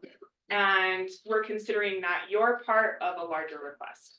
So each of the entities that you mentioned is just kind of asking their own individual request. And the compilation of that is the total $5 million sum. And so we like this approach because, like Granite County, Powell is very rural. We don't have a lot of planning efforts outside of the Deer Lodge area. And so we're really leaning into some of our larger partners in the Butte and Missoula area to help bring resources to the table. They brought a lot to just kind of the project development. And so over the last year, we've continued to work on the project. We've been building relationships, most I think progressively with transportation agencies. So we've been building relationships with the Federal Highway Administration, with MDT. The Missoula County Commissioner, as you know, Dave Strohmeyer, sits on the Passenger Rail Authority. I believe he chairs that. And so we are opening conversations with him to make sure that they're involved in this conversation, because I think one of the most important things for us as we're getting more serious about this project is understanding that we don't want it to compete with the passenger rail. It's a different project. This would be, you know, for pedestrians. And so we do want to make sure that we're considering all of those elements as we get more serious about this, but we also want to make sure that it's going to be an asset to our communities. And so the interlocal agreement, as far as, you know, from 2023 to 2024, we haven't changed it too much. We just kind of updated it to reflect some of the developments that I've just discussed. And so more or less the agreement this year is just to say, hey, we're willing to partner with the rest of these local governments. We want to go ahead and be part of this project, but it's only committing you to pursue the grant funding. And so basically write the grant application. If we're awarded the $5 million, we'll add an addendum to this that discusses what those management activities will look like, because Powell will be the lead applicant. And so it'll be managed out of my office, but we'll definitely want to make sure that there's good communication and understanding about how that looks. Okay, so what you're requesting of us is, okay, last year we joined this and we were agreeable on it. And what will happen in the end, if you do get this grant and you're going forward with this grant, then we will decide how it's distributed through the various interested parties. So the way, yes, I guess the nuance to that is that each county or each local government has kind of got their own package request. So what we've done for Granite County is we worked with DJNA and Great West to develop basically a per cost mile for the Granite County length. And then we've, you know, put together a budget for that based on that. And so each government entity has their own kind of budget that they'll pull from, because we want to make sure that, you know, Missoula is not piggybacking off of, you know, one of these other pools of funding. So, you know, as far as kind of management, I do want to make it clear that we have kind of each locality has a specific pool of funding that they'll be able to pull from and have extra decision-making authority over. But, you know, and those are the types of things that would be negotiated in the grant agreement is what, you know, so specific, we can look specifically at some of the scoping activities. The majority of funding that we're looking at is for public engagement. And so some of the more fine ways that look like the methods of public engagement, and you know, kind of investigating where this might go, whether it's in a public right of way or whether there's landowners that might be willing to, you know, allow acquisition, all of that will be part of that funding obligation. But yeah, Powell County would just be the one that's saying, okay, the consultants are expending X amount of dollars in Granite County, and this is where they're at in that portion of the project. And we anticipate working through that simultaneously with each jurisdiction. And then again, the benefit of the overarching project is that we can kind of collectively see how these efforts work together. Okay, so you're saying Does that answer your question? the acquisition would not be the local person, their property, they have to be willing to donate a portion of that to build this trail? Is that, That is totally undecided and undiscussed. I know in Powell County, we have paid for acquisitions. They were voluntary, it was a voluntary acquisition. In Powell County, just to use this as an example, a lot of the area we're exploring aligns with the Superfund reclamation of the Clark Fork. So what we're seeing is that the state is actually acquiring some of the property for cleanup activities, and then we're just gonna kind of coordinate with that piece of it. But that's what the funding will explore. Yeah, not saying one way or the other as far as acquisition. and the building of it, say, for example, the land is there and donated, would be done by local Granite County residents. Yes, and that is, Right, right? They did it. So that's not a guaranteed thing. So it's not, okay, well, go ahead, answer. so as far as that goes, just to be clear, this is only for planning funding. And, but one thing that we did want to say was that, in talking with the consultants that we're working with, DJ and Great West, they have, when they've had local projects, they do typically source from local contractors, and that's a preference in some of these grant applications when they're awarding the contracting funding. So this project is just specifically for planning, but if or when we get to the stage of construction, I mean, this is really to find out even if the residents here. Okay, so I kind of jumped ahead, Mhm. so this But yes, those are things that we can look at as we move Okay. forward towards construction. discussion, Chuck, do you have a comment? Not right now. My comment on it was, I thought the money gave you. That the whole deal was to start going out and start asking people. About where you're gonna put it, and Mhm. seeing what the feeling of them, that's That's what I correct. thought it was. Has That's that correct. been done? Cause I know quite a Mhm. few people out there said, nobody's talked to us. No, we didn't, so we did not get the funding last year, which was somewhat not surprising. Anaconda was awarded a project and Missoula was awarded a project, but they both had other vehicle transportation components. This year, there's nobody in the region applying.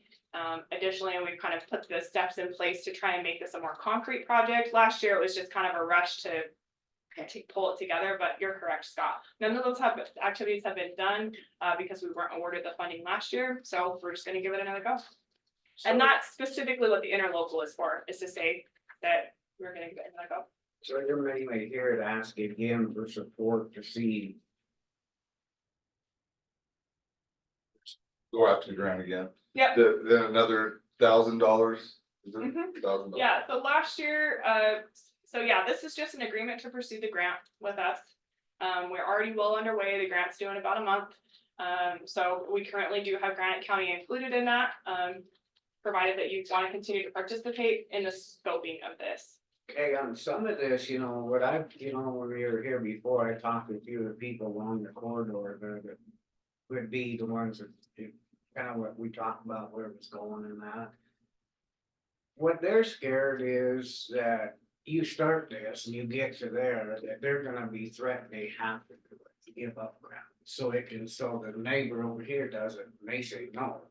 That there's gonna be a big lawsuit saying, no, you have to do it. That is a whole big deal of giving up your ground as a right of way through there, and then the liability.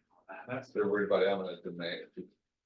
yeah, that's, I guess that's my biggest worry too, after tossing a few of them out there in the eastern part. of The county there, they're like, That's good feedback. For better or worse, there was actually a bill introduced in the last legislative session, the same time that we were coming to for this project last year, that actually removed the use of eminent domain for trails. So we actually cannot use eminent domain for acquisition purposes for recreation. I know I think I told you guys this, but we did run into this issue in Powell County where there was somebody that felt like they were obligated, and we routed around it. So we actually were able to work through some state land, and then one of the things that we've kind of just high level looked at is the potential for working within our road right of ways.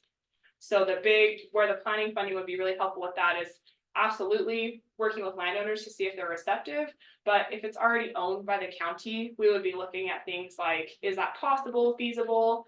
And what kind of maintenance considerations would you need? So we don't want to add extra burden to our road crews. So yeah, again, this is not saying this is going to happen. It's just giving you guys money to find out if you want to do it. So this is $5 million. I think that the ask this year is gonna be close to $5 million. Yeah, so, and part of where that cost comes in is there are some areas, so the Butte, one of the cool things about this project is we're really dialing into some of the, especially the transportation benefits in cities. So in Butte, some of where that extra cost is coming from, Butte's been a super fun community, you know, they've had all of this kind of mine contamination, it's been through all this reclamation over the last 100 years. And this funding is actually for them, they have, their trail system is more robustly developed, so through all these reclamation activities, they have, they've created ways for pedestrians to get around on bikes, they've connected areas of their community, you know, schools to downtown corridors. But some of the reason that there's more funding is because they're ready for higher level design. So their projects are further advanced. So like for Powell County, Mineral and Granite, we're still at the high level planning stages of things. We're not ready to even think about construction. So our funding request is lower and it's all basically for public engagement. Okay, so funding. What would you like from us in funding? Is, are you requesting some funding to pursue the grant again? We are requesting each municipality this year is contributed a little bit. For Granite County, we are requesting to see if you're available to do $1,000. We've been working with Linda. Yes. I know she had that in her budget last year, and so Gail's been kind of working with her to see if that was something that she was still interested in doing. I will say that just in the interest of working with you guys, I don't want that to be a barrier. So if it's a problem, then we'd like to figure out a way to address it, but that is what we're asking. I'd like to make a comment on that. We also have a fund that is sitting more or less dormant. And it's hard rock mining. It's when the mining industry went down and we were subsidized because there's not very much in there, but as far as maybe we could do from the hard rock mining fund and then some from county planning. I mean, this is in our budget. It's not that it's agreeing to agree. And if it comes to play, then you go in and make sure that your local residents are not affected by having to give up their property. If we're in the right of way, what's wrong with the path? Well, in my opinion, So so I would spend $5 million to find out something we already know. that's not our problem. Our problem is, are we agreeing to help them and become Because it's gonna make your community safer, it's gonna bring additional money into Drummond, it's gonna add sidewalks, it's gonna connect some of your recreation areas in Drummond to the downtown area. And that's what we're looking at, is the real community benefits. Yes, it'll connect the communities, yes, it'll be an attraction for people coming to visit. But we're hopeful that with the work with the Passenger Rail Authority, that we can create loops. That the passenger rail will provide a different way for people to get around, and that, you know, it'll just be an added benefit, you know. And of course, there's the mental health, the physical health benefits. So like part of that is planning, right? Other part is Butte Silver is actual doing. They're doing higher level design, so nobody's doing any construction, but with work like this, we start your high level planning. And then once you have that done and you're ready to start advancing specific sections, you go to 30%, 60%, and then 100% design. But that's where the cost, I mean, engineers are really expensive. And so that's where some of the bigger bucks in this request come, is those higher level design activities, but it's all still considered planning. Have you guys talked to this Yellowstone to Yukon too? Is this gonna interfere in what they're trying to do too, or is this? They're trying to bring that another trail thing too, so I mean, this is a problem that, I guess mine is that. How many trails we need? So my understanding with Yellowstone to Yukon, they did reach out to us and they are focused on looking at the wildlife. So they're looking at safe crossings over interstate. Right. It's completely different. It is, yeah, it is, but again, this funding is to help with that coordination. So where I'm saying, hey, we're reaching out to passenger rail, to transportation. I don't see it as a conflict. I see it as a way to make sure that these things are all being planned and considered in parallel. When do you need this in? We're turning in, the grant is due on February 28th. And so that's when we'll get billed. And you guys are the last, I apologize for. Okay, I would just. Because we are. In the agreement, we, right at this moment, is there a motion to stay? With. This interlocal. Agreement, Just for the study of it, or? right now. See, it's that's just the a study. problem, I don't. You may open it up to public comment as well. Just so we have. Yeah, so it's just for that, going after that grant, there's no other Yeah. commitments besides going after that grant.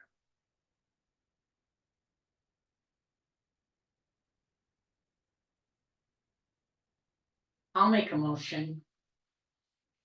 That. For you to be able to go after your grant, that Granite County. Continues to. Be with the other entities. Agreeing upon pursuing the grant, is that Agree to the interlocal agreement. agree to the local agreement? We do have funding, it is either hard rock mining or county planning, it's not like. We don't have funding. What does hard rock mining have to do with this? Hard rock mining doesn't have anything to do with it. Hard rock mining is a discretionary account that when we lost our mining, that they gave us money and it's at our discretion how we spend it. And it's sitting there dormant.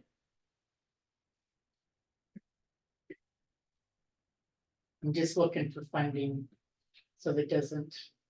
And the county planner is willing to use her line item too for funding.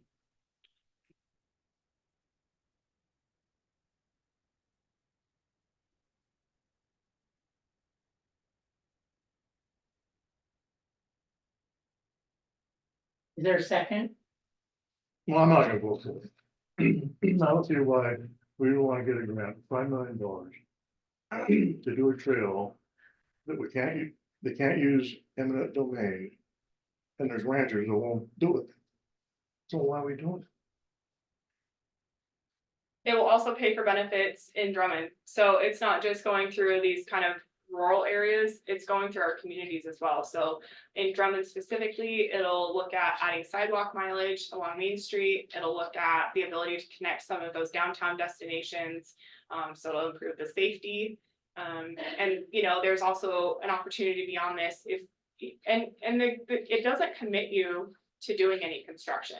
So if you just choose to use this planning document to make those improvements in Drummond alone, then the planning is there. So if at some point down down the road, those ranchers decide, hey, this is kind of a cool thing.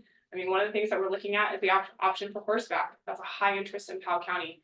Is for our ranchers to have a place to ride their horses. And so, it doesn't commit you to do anything, but the planning is there if you do decide. Is there a way we can table this or? Study? No, she has to get her stuff in. I mean, all we're doing is. Saying, okay, we wanna help, we wanna improve.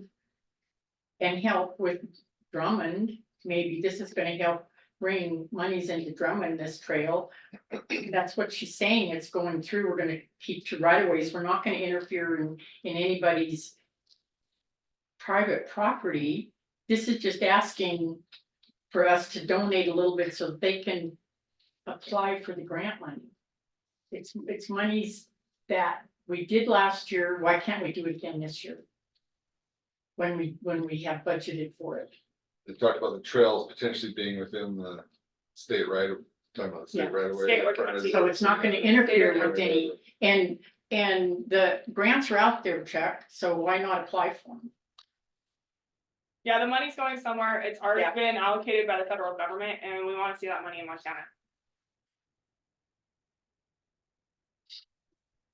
This is just letting them pursue and Granite County being involved in saying, yeah, we want this to happen, we want something, a plus for Drummond. beyond that, there's a lot of local support. So Yeah. even though there might be some landowners that have questions, this funding will pay to answer those questions. And the people in this room are here to show you that as residents of Granite County, that they do support the participation. We have continued to have active conversations with the mayor and with the Flint Creek Trails Association. And so they've stepped up and they see the value that this will provide to you. Maybe you can take public comment. If there- Can I take Yeah. public comment Yeah. before a second? Okay.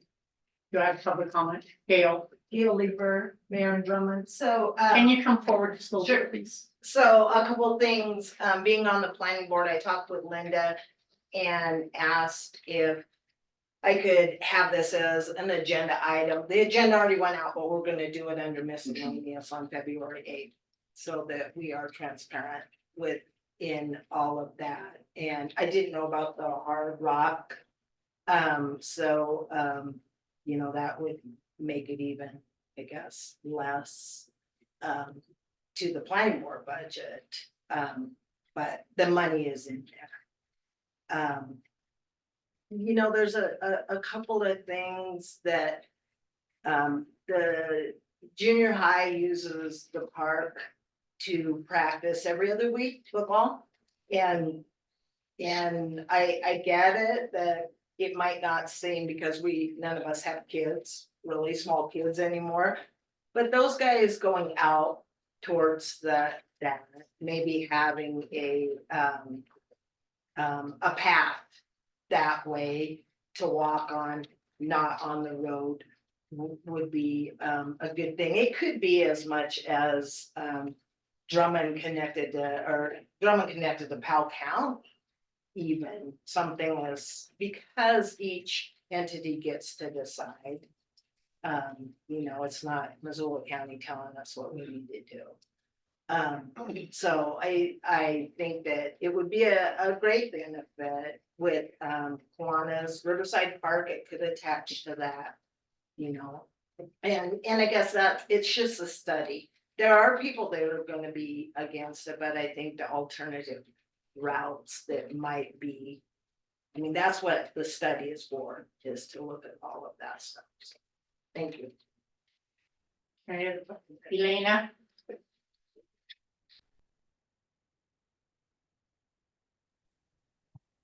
Thank you, Elena Gagliano, for the record. Also, responding as, again, the director for Granite County Big Sky Passenger Rail Authority.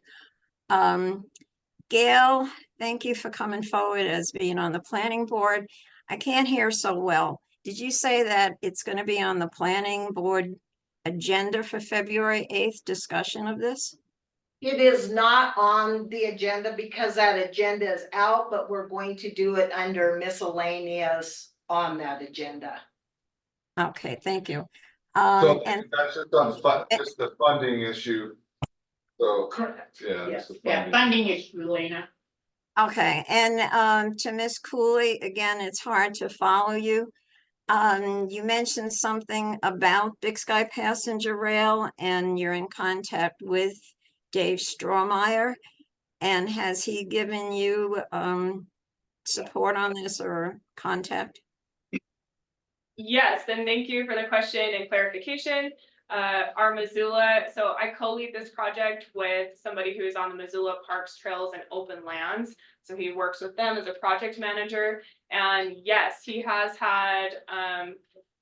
committed to provide a letter of support showing the alignment of these two priorities, showing support for the fact that they can work together, especially considering that the Passenger Rail Authority just received a grant, a planning grant. Ours would be of a similar nature. And so, yes, he has committed to write a letter of support to consider how these two things will potentially work together. Oh, so you will send a letter to the BISPRA board, right? Yes. Okay, thank you.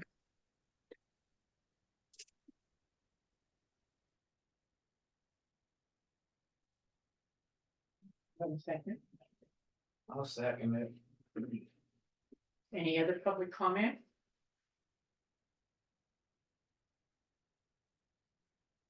All in favor?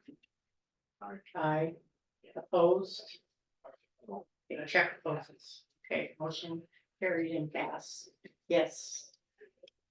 So I guess you would submit a claim to clerk recorder and I go from there. And thank you so much for your presentation. Absolutely. Thanks for Sign having me. copy Do you right guys, now. yeah, do you guys want to sign the interlocal agreement? Hmm? Do you want to sign the interlocal agreement?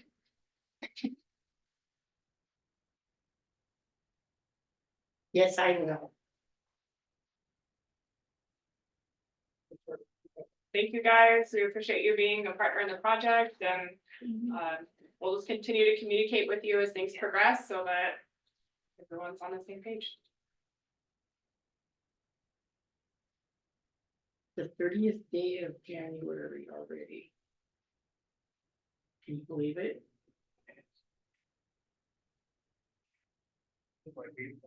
Yeah. I was gonna say, I'm in with the sunshine. No, enjoy it. It's not, I think it's a drum and it's locked in. Thank you for brownies. Oh, yes, absolutely. We had a fire meeting in Avon last night and lots of extra, so. Well, thanks. Just looking at splitting you guys up. Don't know if you've ever had anything from Sue, but she's great.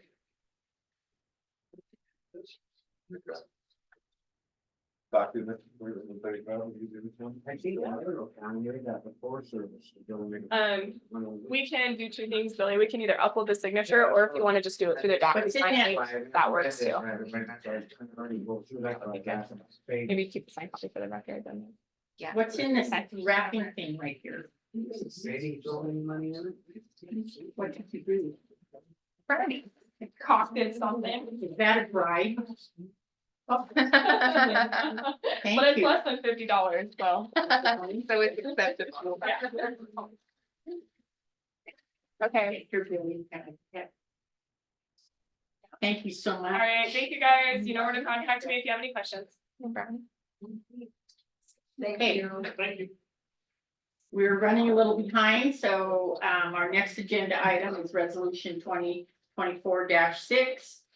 A Granite County resolution collecting the second half of 2023 property taxes, second reading and adoption. Is there a motion? I'll make the motion that we go ahead and get this. Collecting the second half of 2023 property taxes. Is there a second? Nice second. Is there public comment? Being none, all in favor?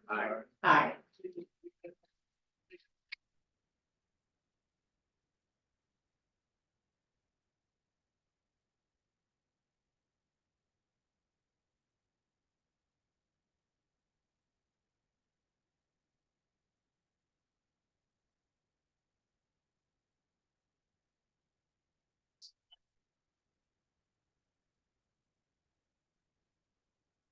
Okay, our next agenda item is Whiskey Flats intersection signage, discussion and decision. So this, Do you have something shown with the it? maps, Oh, mapping thing.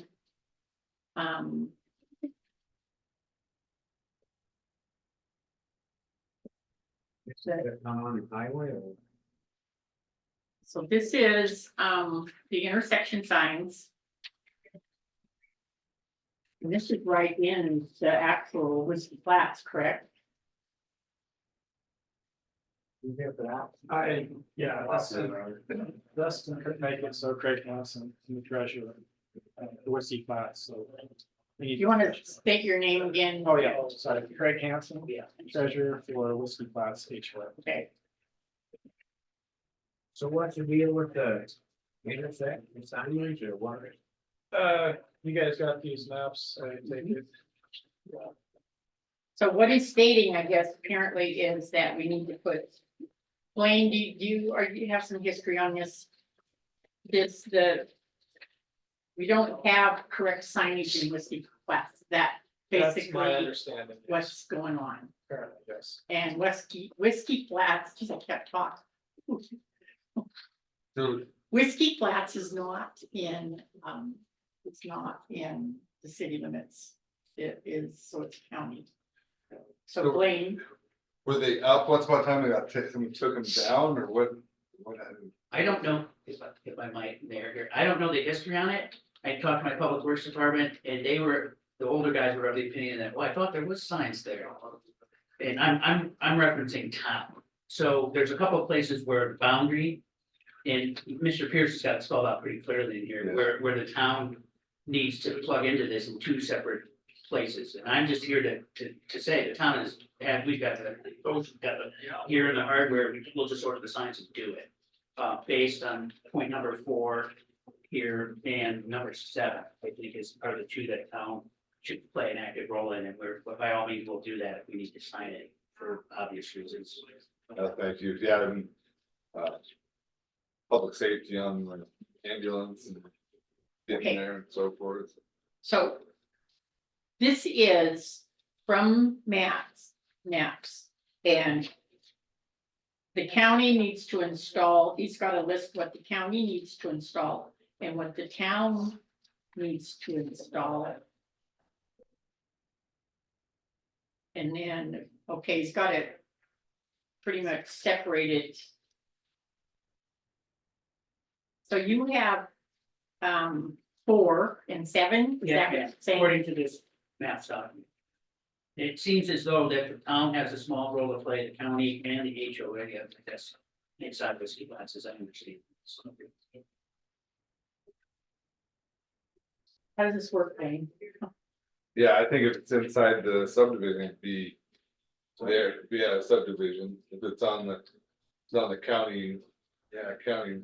Or come to up to any state, wouldn't it be, you guys would deal for the signs, or, I mean, for them? See, that's what I don't, I'm trying to read that, because it's clearly got the state too, I mean, there might be town ground, but where the intersection coming in, and that's not Yeah. coming in the state. I guess I'd like to get Linda's take on it too. Can we call her? Yeah, Has Linda seen this? I think she was CC'd on it.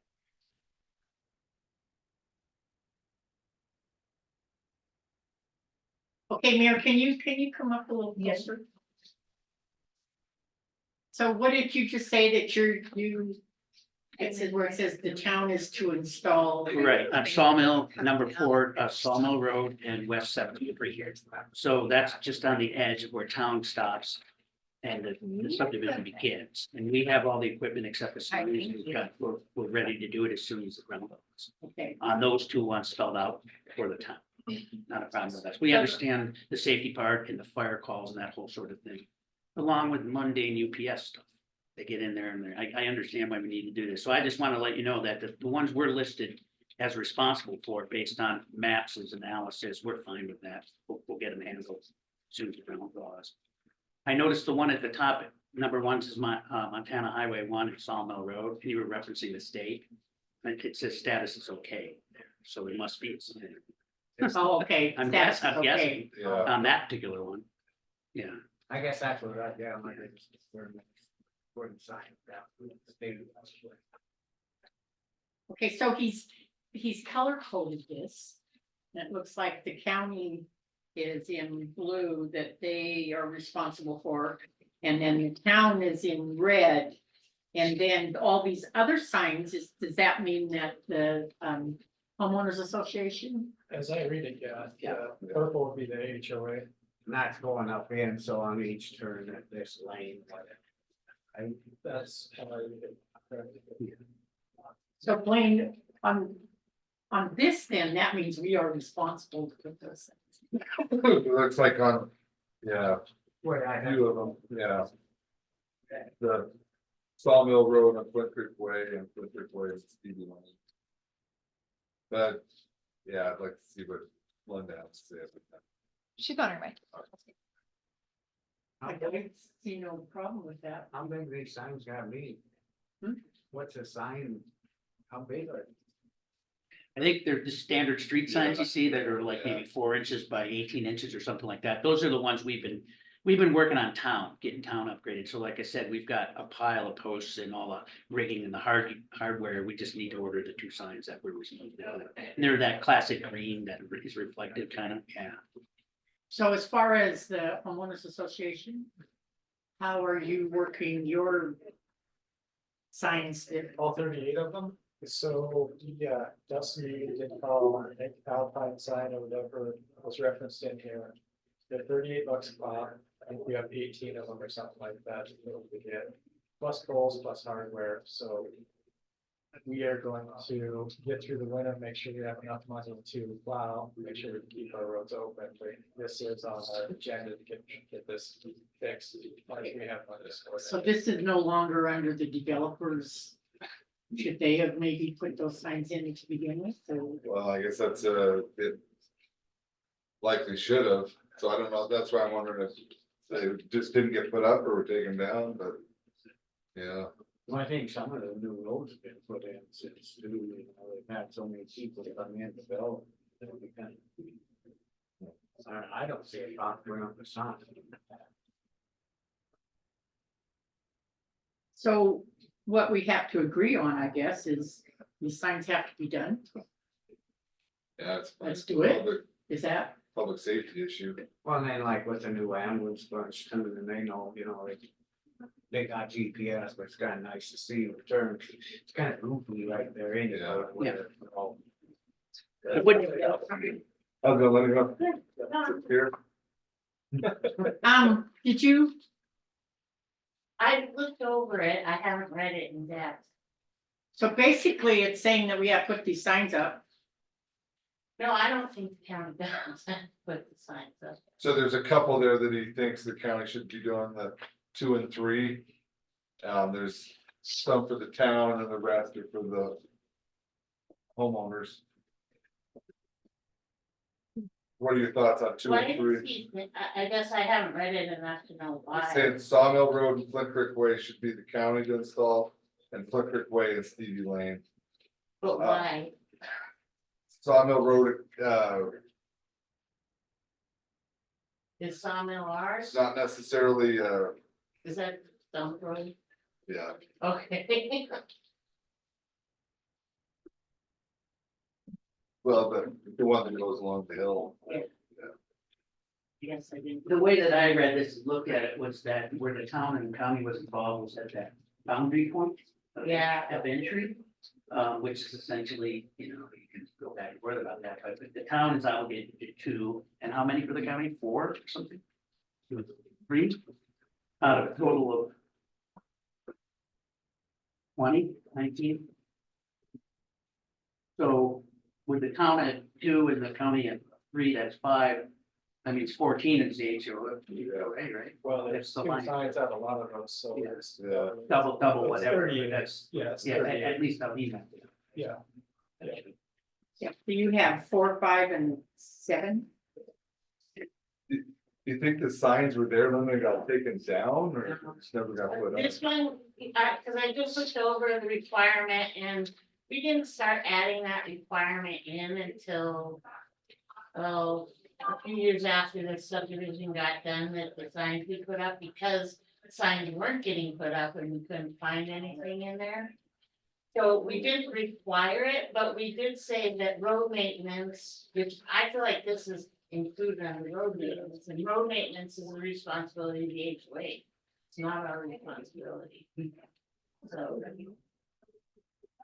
So, But the county would put up their 2 off of the county road. yeah, I guess you could, if you wanna do the 2 that are on the county road, that's at least showing good faith that you think they need to Okay. be done. I agree, do it to the county road. And yours are on city road. Yeah, just exactly Okay. the same scenario Yeah, where and I you're feel all like they're on the yours. body. Oh, yours is Yeah. in your. Yeah, it's in your definitely short. So have you ordered these signs? Is it, you know, for us to get 2 made, I guess we all wanna be on the same page, you're gonna order these signs, let's get them. Yeah, that's what I was thinking One. too. Yeah. Together, because otherwise it costs too much just to order 2 signs here. Otherwise, I'm not for it. So would it be something where you have the HOA just order all the signs and then send you a bill for the cost of it too? Well, we have a post on here too, that we could put in the 2 signs. It's Okay. Saying that I. So here's the thing. So you were going to get a better deal by ordering more signs at once, and if we ordered all the signs at the same time and then divided what belonged to whom, and then have one person cover the cost, and then we could reimburse that person. How do we have? We have that new post. It would just be the sign itself and the county would put it out. Yeah. Yeah. But everyone put up their own. But you just said that maybe the road crew could help a little bit, or? Well, then let's put up ours too. You know, just like them do them. Well, I'm just saying If they order the signs and give us the 2 signs that Yeah. we need, we'll pay you for the 2 signs, but then now we'll just put ours in ourselves. Well, yeah, absolutely. I mean, we'd all probably be Yeah. responsible for our own signs, right? Yeah. Does that works? with That's you? how I look at it. And that works with. Who wants to do the signs? He probably has. 'Cause he has the most. He has to get different ones too, so he's gonna say, I need 2 that say whiskey blast, I need 4 to say that first turn going in there, but he's just gonna figure out. Who needs what, and then get 2 for us, but. In the city too. He's talking now talking about directional arrows. Why does it need a directional arrow? I don't think it's No. directions. Let's just put up whiskey blast signs. So in the spring he's talking about in the spring when they order them or sometime. Yeah, down the I wanna line. make sure we have enough Yeah. money to, we're gonna get snow and we have a limited budget, so we gotta make sure that we can at least get through this winter. We're gonna get some snow, so we wanna make sure we have money to get through, but definitely this spring we could definitely order. And I have no problem ordering for everyone and then getting a bill, whatever, that makes sense. I think it I- must I be way think better. that's Is straightforward. that fair? I think it gives us a better deal. Yeah, absolutely, yeah, Maybe March or something like that, I Yeah. think you guys, that's kind of what I was looking at too, once everything breaks up. yeah, I need to go talk to the board, but yeah. Yeah, that sounds good. That makes sense, and they did say you do get a better deal on more signs you order, so. Maybe it'd be cheaper, obviously. Okay, so you'll order them, Send the county bill. and then you'll figure out who owes what and get reimbursed, Yeah, fair enough, yeah, I'll talk with Dustin and. which we're Sounds good agreeable to to. me. Yes, And yeah, and you don't have the signs, you'd have to order them too, right? yeah, so he can order our 2 signs. He can order them Yeah. all, and then Right. how many signs? We'll do we have reimburse to- you. Mm-hmm. Okay, does that work for you? I think I'm just gonna send this to them if they follow this template, but yeah, Yeah, good idea. absolutely. Okay. Is there a motion? I'll make a motion and go ahead and let them, do the signs, and once we get them, we'll put it on there. Most likely. Any public comment?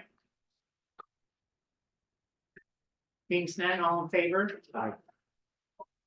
Right, motion carried, that's. Thanks, you guys. Thanks. Thank you. Yeah. Thanks. Before you guys go, I just wanna let you know, Craig Hansen, I'm the county unit manager for DNRC now, so I look forward to working with you guys on other projects too. You want to? Yes. I'm Yeah. Glenn Bradford, county attorney. Yeah. Cool, look forward to working with you guys. All right, thanks. All right. Thank you very much. Yep.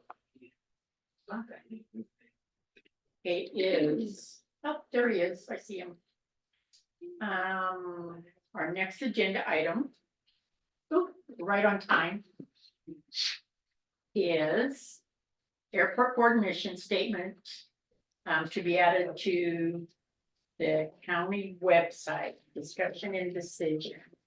So we'll let Donovan have the floor. You want to let him? Hi, everybody. Or Yeah, here? just made it. Yeah, my other meeting finished up early, so good to see you. Yeah, as discussed last week, we wanted to change the purpose statement on the website to more closely match what we do with, involvement with the FAA and keeping us in compliance with them, and then also adding Riddick or Drummond Airport to the description since we're taking care of that one as well. That's it? That's all I got. I'd read it to you, but you have it right in front of you, so. Okay, does this have the motion? Yeah. Is there a motion? I'll make a motion to go ahead with the airport board mission statement to be added to county website. The second. Any public comment? Being none, all in favor? Aye. Aye. Good to go. Thank you. Can I make a surprise announcement? Sure. We were awarded our full ask for the beacon replacement. So we should be seeing the official version of that in the next week or so. So congratulations. Awesome. Nice, good Great. job. Thanks. Thank you. Have a good day. You as well. Bye. Okay. Do you have the place for the beacon? Or is it on that? I think there's a spot where the beacon was, because remember it was destroyed. And then a new spot in the new ALP that requires.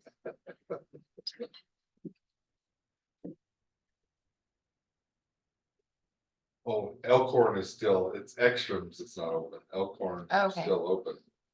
So I was Okay. wrong. Oh, They it still is. may want to look at Clinton Market too, because I'm sure That might most be of a the good people one. going. I know on this, these, they have to be posted in a certain amount of. Sure Just, that it's just, it should be, 72 hours? that's the minimal, but since you have the, website in the paper, the people who go there, it's more, Courtesy. yeah, more for courtesy deals. But it, so it, yeah, I mean, you could, probably don't need that many, but I think it's a good idea. There's the legal minimum and then the courtesy.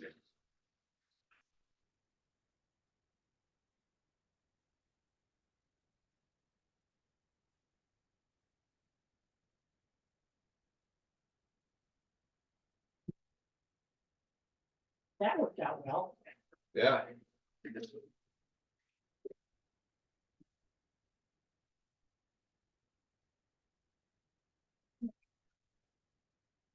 I didn't know there wasn't a requirement with the developer having to put the signs up. Till they find. Sarah, I wouldn't, or we had to put up that. Sarah Graham. I saw you. Now we have it. You're Sarah number one.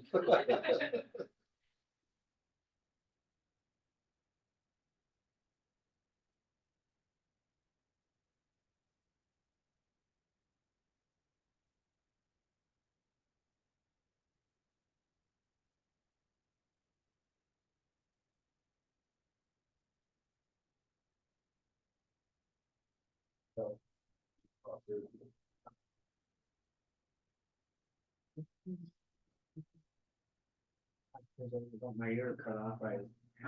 Good, how are you? In there, died of Thank you. one day and they couldn't do it, so then I had to. They killed me, I don't think that get really sad. If I didn't wear mine, I would be. In the cocoon. When you were here in the city, there's no money out this trail city. Not from the city, they volunteer, they want to push it, but they don't care that. Throw money into it, we and said, there you didn't, very good. I was gonna ask that, and I got, no idea, so I got. Just, everybody wants to something, Well, nothing. Because they, I mean, I'm not being rude, I just, it gets old. but I would think they would have to have. On the drawing as part of the. And seeing that old one out there. There's no room to put that trail on there, that's on marsh. I was gonna, you know, and then plus worrying about the kids and that, they still crossing the railroad tracks. So when they got put Maybe they up can and over it. train or not. That's the whole thing, it's just. It's.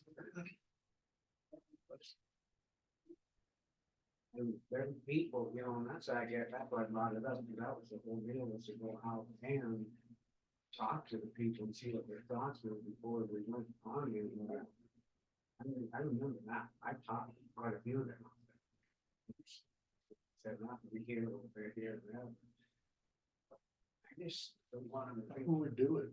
I mean, Well, I thought that's why they wanted the money before, it wasn't to go for the grant, but it was to get to somebody to go start talking door to door. Not gonna have barely look up the minutes, but I'm sure that's what it said.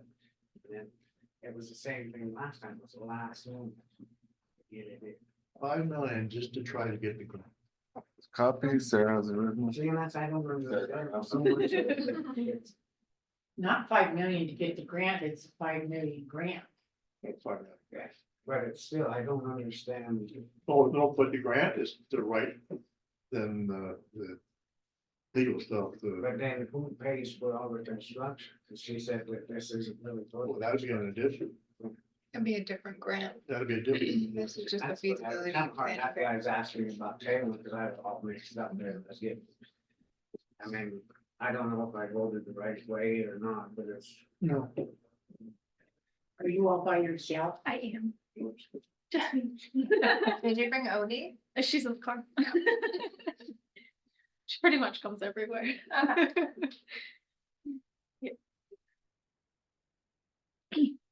Hey, our next agenda item is coast to coast to discuss ambulance operations and the potential of leasing an ambulance. If you'd like to introduce yourself, please. I'm Sarah Morris with Coast to Coast Public Safety. We wanted to discuss leasing the, I'm just gonna call it the other Phillipsburg ambulance, because I'm not sure what else to call it. It's the 98 Ford ambulance. We want to see about leasing for $100 a month, and we would park that ambulance and haul at the county house. And this would create a less response time and evenings, nights when we're not in Phillipsburg. So it would just save time. And then if Drummond needs help, then obviously we're a lot closer to Drummond or, you know, anywhere on I-90. And so we have already had our mechanic down here to look at it because obviously it wasn't running. I can't tell you exactly what he did, but he fixed everything that was needed to be fixed, about brand new batteries. It's running right now. So we wanted to discuss leasing that, just to help with, you know, 911 and closer, quicker response times. And then the only other thing that's not written that I did want to discuss, I don't know if I can, but it's not written, is medical billing for the Phillipsburg ambulance. We would like to take over the medical billing for whatever the rate is that you're getting charged right now. Everyone thinks it's about 8%. So this would just help having it all in one house. So it would be Phillipsburg, you know, ambulance billing for them. We tend to collect more because it's me doing it. So I tend to, this is the wrong word, but I fight more for our money. And we'll have, you know, spreadsheets of this is what was billed, this is what was collected, blah, blah. And then I have already tried to get a little bit of information for the Phillipsburg side to get that started. But those are the two things that I wanted to discuss today. So who is doing the Peaburg ambulances billing now? I So don't know you if would they like- have, we anything think in it- place. We think it may be Solstice, because that's who Drummond was using. Didn't Bancroft used to do it? Or Yeah. How do you say that? So Wait a minute, you're all talking at the same time. You were asking, so I was. just- I asked, She didn't know, so I answered. well, who is? It was Bancroft. I saying her name right, Jamie Bancroft. Jamie Bancroft is doing the billing? What's, yeah. Was, Was, so we don't have anybody now. No. Was she charging to do the billing? She was part of the association, but I Okay, think that we had talked to them about moving it over to, is it Soulstone or Soul? Yeah, that's who we were told Drummond But was using, so. I don't know that they ever formally got that going. I Yeah, haven't okay. seen it. So I know Soulstone, and So- I think, are they doing Drummond ambulance, I think, they're Yeah. doing their billing. Yeah, that's what we've been told. And you would probably find that out with the clerk and recorder's office. Okay. And I guess it would be up to us to accept whether or not you wanted to do the, if you're offering to do it, what your charge would be to do the billing. Yep, it And would, then you would turn in your claim to. right. the- This would be the 8%, because that is what Soulstone, well, we think if it changes, then obviously it changes, but let's just say Soulstone's doing the 8%, that's just what we would do, just so, you know, it just stays the same across the board.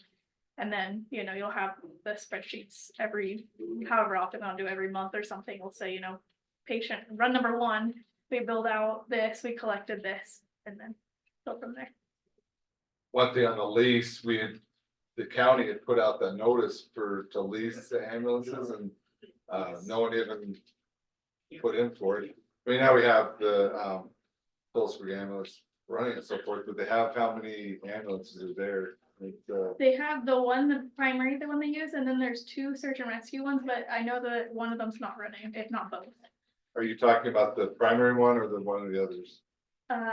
The one that we'd be leasing, Yeah, it would be that 98. It was parked in front of the bay and it hasn't been running up until we got it running, so. It really hasn't been touched for a few months That's a at least. little white one. Yes, Then the other one's in the room, whatever. yeah, and then the maroon one, obviously, that's their primary, that we're not touching that, obviously. only thing I'd say is, having the written lease that we could Yes. have before the commission, but. Yeah, I think you could, preliminary agree to it today, and then also, I'm not sure when it's gonna be on the agenda, we have the mutual aid agreement. And then the lease of the one bay of the ambulance shed, well, that's when you want it on, I guess. Right. So, okay, so there'd be two motions then, one for them to do the billing. And then another for The lease, potential lease. And Yeah. But should we talk to Little John first about So- billing? Little, he's already agreed, I mean, obviously, we won't talk to him, but yes, he's already agreed on everything, and the lease and the Yeah. billing. I'll make a motion to let them do the billing. 8%. I'd say, yeah, subject to a written agreement. Yeah, they're happy Of with course. the agreement. Yeah, of And what course. your fee would be Yeah. for the billing. Yeah.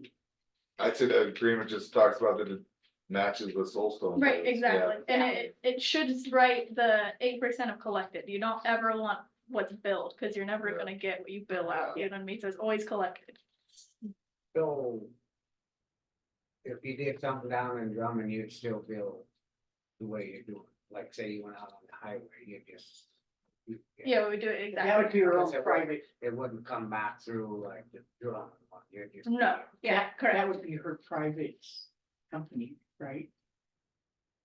She wouldn't bill for Drummond. No. no, Phillipsburg, it would only be billed, so I'm like. just trying to make sure. No, Drummond's completely separate, She'll so bill since they're her already own, getting billed with Solstice, okay, so, she'll bill her own bills. Yep. yeah, Drummond will do their Yep. soul stuff. it'll all be completely separate, so obviously Drummond has Coast some to already. coast is. Coast to Coast has its own, and then Phillipsburg would have its own, I'm just the one billing it, but it would have its own everything. So, you know, we'd get that set up however we want, I whatever guess it no counts. questions will come back on that, so I just wanted to make, that's why I brought it up. Yeah, not gonna touch Drummond No. billing at all. Nope, No, So I amend my motion to okay, include Beaver. Not, okay, we haven't seconded your first motion, you have it? no. You Well, I didn't just second. amended it. It's the second amendment. You're picking on me, I think. Yeah, you are. There's motion on that, they go ahead. Oh, you're amending your motion. Yeah, amended my motion to include Beaver and not Drummond for the bill. Right. I And second. let them do the billing at their For the Peter ambulance. Yes. Beaver and. yes, Oh, did you say do for the Yes, ambulance? that's why I asked the question. And you Yeah, seconded it. Okay. Well, Any public same- comment on that? Being none, all in favor? Aye. Okay, and so, then the lease of the ambulance is the only other okay, thing. this is the second one. Yeah. Potential lease. Go ahead. I'll make a motion to potentially lease the extra ambulance to Yeah. Coast to Coast, be parked in the hall. And On that, shot, it's nothing, I'm just wondering, okay, so when, it was like before we leased out our summer equipment, and didn't come out the way it should have. So how does that work on the lease like that? I mean, I know, looking at your stuff, you take damn good care. So I just wanna make sure that, I don't think there was actually a lease on that, we just lent it to them, and they didn't take care of it. So this lease is gonna be completely I different. just wanted to make. This would be written up in the Yeah, lease. it should, list what, personal items are gonna be part of that as well. Then Are we Okay. talking about any equipment, or Yeah. we just need the ambulance, we already have all equipment okay, already all stocked right, with our I'll equipment. take care of that. And then in the lease, we'll write, you know, we're gonna take over all preventative maintenance, so anything, cause we have our own mechanic, so. He comes back and forth, so. Yeah, second. Oh, that's great. So okay, you'll do the lease for them to sign? Well, yeah, Yeah, we'll work on it. What kind of charge, we wouldn't charge, cause they're gonna maintain it. Yeah, I think if it's their main, maintained, it's not being used, this is, it's helping the county, that's what I encourage you to do, just that they're. Do like preventative the maintenance. dollar? Yeah. Yeah, we can do that. Yeah, Like the So dollar, there's still some. is that Yeah, what? I mean, a dollar was no different than leasing. Yeah, so you have to Up ask. here for a That will dollar. be fine. yeah, Okay. that works. Okay. So, I'll work with her on the agreement on billing and the lease, but. So the ambulance is in your, I can't speak today for some reason. You guys are frustrating. It's in your possession right now. Yes, yep. And it has been fully stocked, obviously, with our equipment. It's all our equipment, just the ambulances, you know, the counties. And then, I've already gotten a temporary tag on it, for, you know, inspection, for the state of Montana for EMS. So technically speaking, it could be used today. So We're gonna park it, It's a county house and hall, the one we're staying at. There's enough space. County shop, Yes. right where they're rent. inside. they're gonna park it next to their house they rent from the county. I seen it last night. Yeah. It's fine where it is. And it has a engine heater walk, so we have a extension cord to plug it in. Does that extension cord on the porch still work, or do you need? I will test it out today. Okay, otherwise, you know, we get a hold of Paul, and if we have to, we can drill a hole in the wall and bring it Oh, from for the- outside. okay. Yeah. That batteries have to stay Yes. charged and that all the time. Absolutely, yeah, and they're brand new batteries, so. Yeah, we're let's gonna make keep 'em up. sure that one don't work, but Larry was gonna come and do some. Okay, work. I haven't said all in favor. Are they still public commenting or what? Something work. You didn't say all in favor. You wanna do a public comment first? Well, I know you guys are like having Well, I public guess when comments. she was asking about parking, I just wanna make sure that everything gets took care of. Everything's took care of. Are we voting? Already observed. Aye. I, Alright, we'll work together and Yes. get that, and then, when do you want the mutual aid agreement on? I have to see the exact, what day or 90 days. oh, excuse me, Elena has her hand up. Sorry, Elena. Sorry. Over here. You have. Thank you, Elena Gagliano, for the record. Just point of clarification, because I'm lost here. No comment. There were two separate motions made. Yes, Okay, and that'll be on the minutes, because I wasn't clear what the two motions were. Thank you. We want to clarify. One of the motions was to work on an agreement, a written agreement for Coast to Coast to handle billing for Phillipsburg ambulance. And then, which was, Phillipsburg Volunteer Ambulance agreed to that. And then the other was to lease one of the extra ambulances to Coast. And there'll be a written lease on that, so that both will be on the agenda hopefully next week.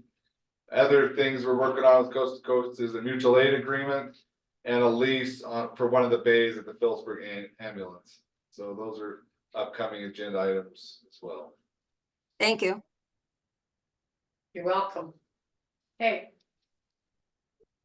And did you ever hear back from Paul that they have no room really to park in? They had their bay doors open 2 days ago, and I just looked and there wasn't much space, but I can still call him and talk with him. Yeah, But- I talked to him about it a little bit, but he's just, there's really not a room there. No. They get that truck and then they Right. try to get out, yeah. Yeah, I'm I afraid think they- I think it's okay to park outside. Obviously we'll keep the hinge and block on, and we start it every day, so that Yeah. obviously helps. And then just find out on that electrician and work with, make sure if we have to run a heavier All right, yeah, outlet out there or something. Larry's supposed to be coming, but we'll get that so you can actually plug into it. Cause some of them are pretty thin, so yeah, needs to be pretty heavy. So we'll make it work. thank you. How's the house working? Good, yeah, it's good. Ever come clean a chimney? No, we've never really found anyone to clean chimney, so we haven't done anything, because I don't wanna, smoke us out. I've got the brushes. I know something we can do it. I don't want to kill myself. We got the loader, let the person know. Yeah. Yeah, I'll look at it today Okay. and see how high that boulder lifts, and, cause I thought, what's his name was gonna go clean that, we gave him permission to do it, Dave was gonna, remember, he Oh. was, in here. He said he was gonna have it done, so. If we have to, Maybe maybe, I'll look at it. and guy can get, lift up, and pull that cap and shove something down through the. We'll figure it out. Nothing urgent, so that, what other kind of heat do they have? It has- Furnace?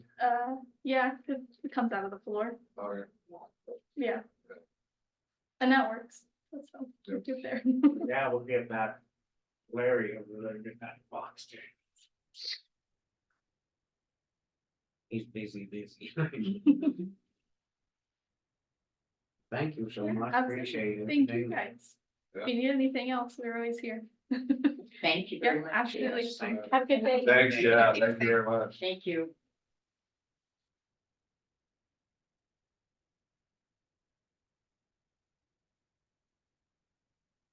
Working out. Great. But, yeah, I mean, looking at that, I'm like, boy, it's nice. Have you seen it? It's big and nice. Can I go ride in it? Sure. Yeah. you For don't wanna- You get any hotter, you might have to. Yeah, you might be the first one. Shut that window and get cold.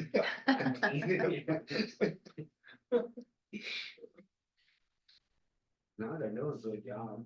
Yeah, I've heard really, there's great things, the sheriff, they work well with the sheriff. Yeah, it's a good team.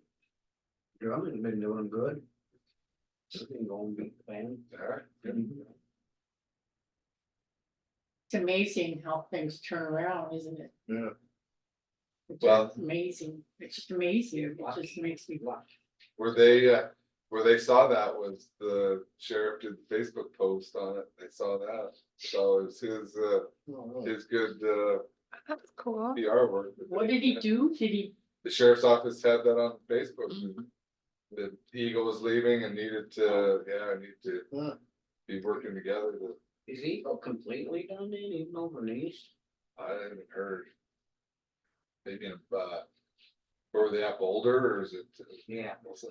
I'm not sure if they're, Some kind of like Helena City or between Boulder and Helena. They have, Or what's that called? yeah, Yeah. not Helena City. What's it called? It's right between Boulder and that other,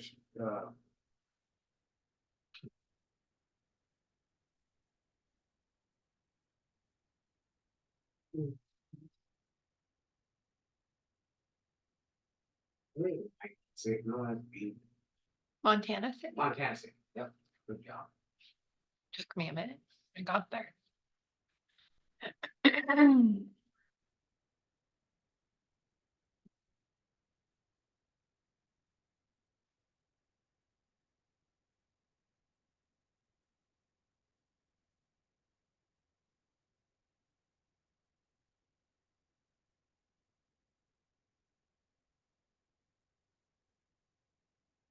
So Blaine, I have kind of a question here. On the letter from Kareem. And it's sent to me and then I have to go into the e-library and pick it up. And so I pick it up because Billy doesn't get it. And then, No, I get them. but you get it too? Yeah, I get them, you get them, and then they say they don't mail them here, but they mail them here and we get them a week later and I don't What's get with your those? correspondence again. Kareem. Burke.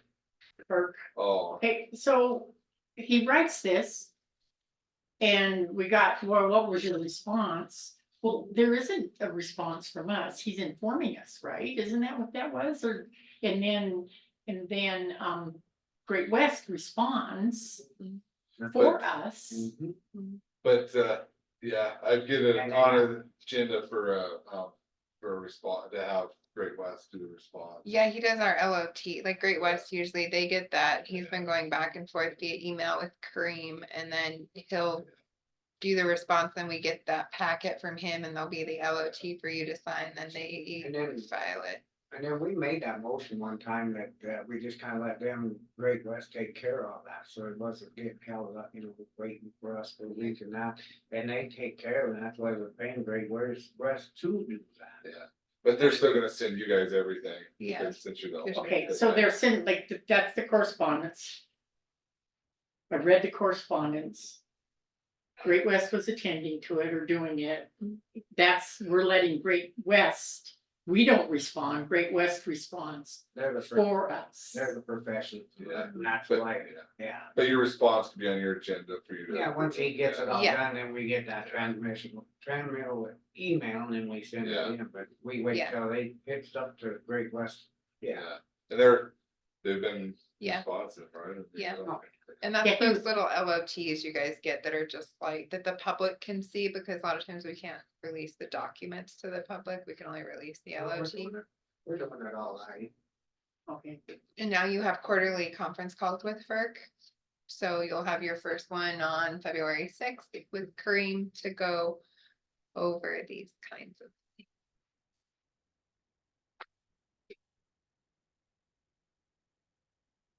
About 11 AM. On this thing. And send calendar invite.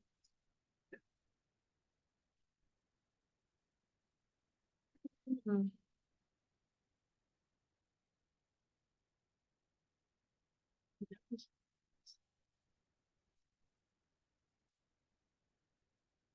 What a brownie. I think we should have it. And they're good, they're super chocolate.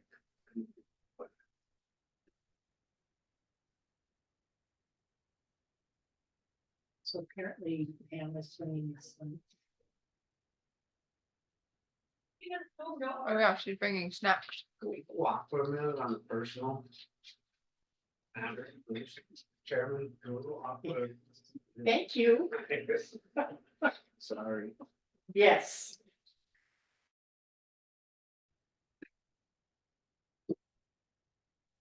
Okay, we have our grant application for the Montana Historic Preservation Project, which would be updating the courthouse windows and the sheriff's building windows. Discussion and decision. Is this that grant that they were talking about, what's his name was in here? Historic preservation grant, it's the Yeah. same one that would go for the, Mark, for the museum. Yeah, it's through the Department of Transportation. I think it's federal funds that get passed through, but goes through the Montana Department of Commerce.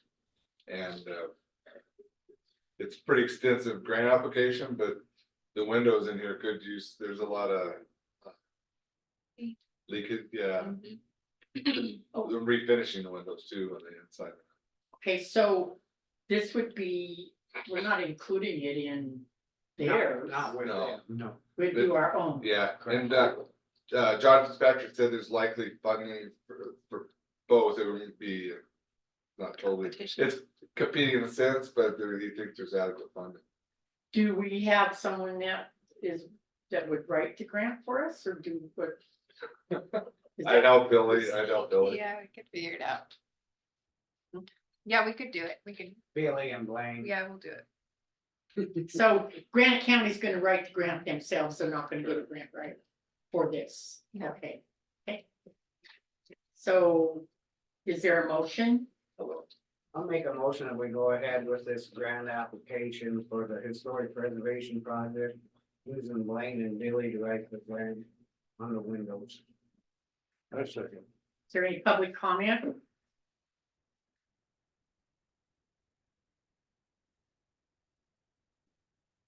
Means none, all in favor? Aye. Aye.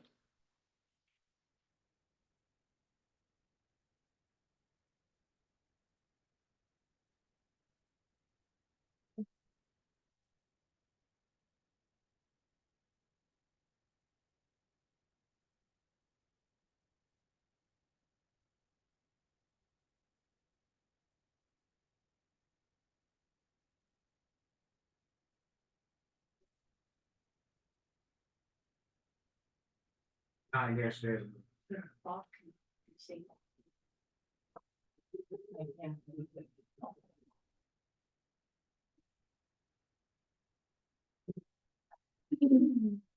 Ladies. Welcome, Hello. welcome, welcome. Our next agenda item is Pam Walling with Mako Healthcare Trust to touch base on the upcoming renewals for our healthcare insurance through Mako Healthcare Trust. And she's joined by, Callie Johnson. okay, you wanna come in and introduce yourself? And sit, that's, Do we need to sign in? yeah, Yes, do they? I didn't know it was on the agenda, they have to sign it, they do. Oh, sorry, yes, it helps, it's, yeah.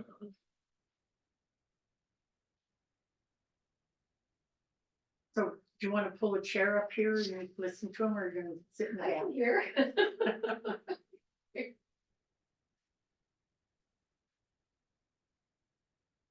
Wonder if I should get Becky in. No, I think you're fine. You're the elected official here. Okay. Quick. How are you? I'm certain. Hi, Chuck. Hi. Hi, Scott. How are you? Good.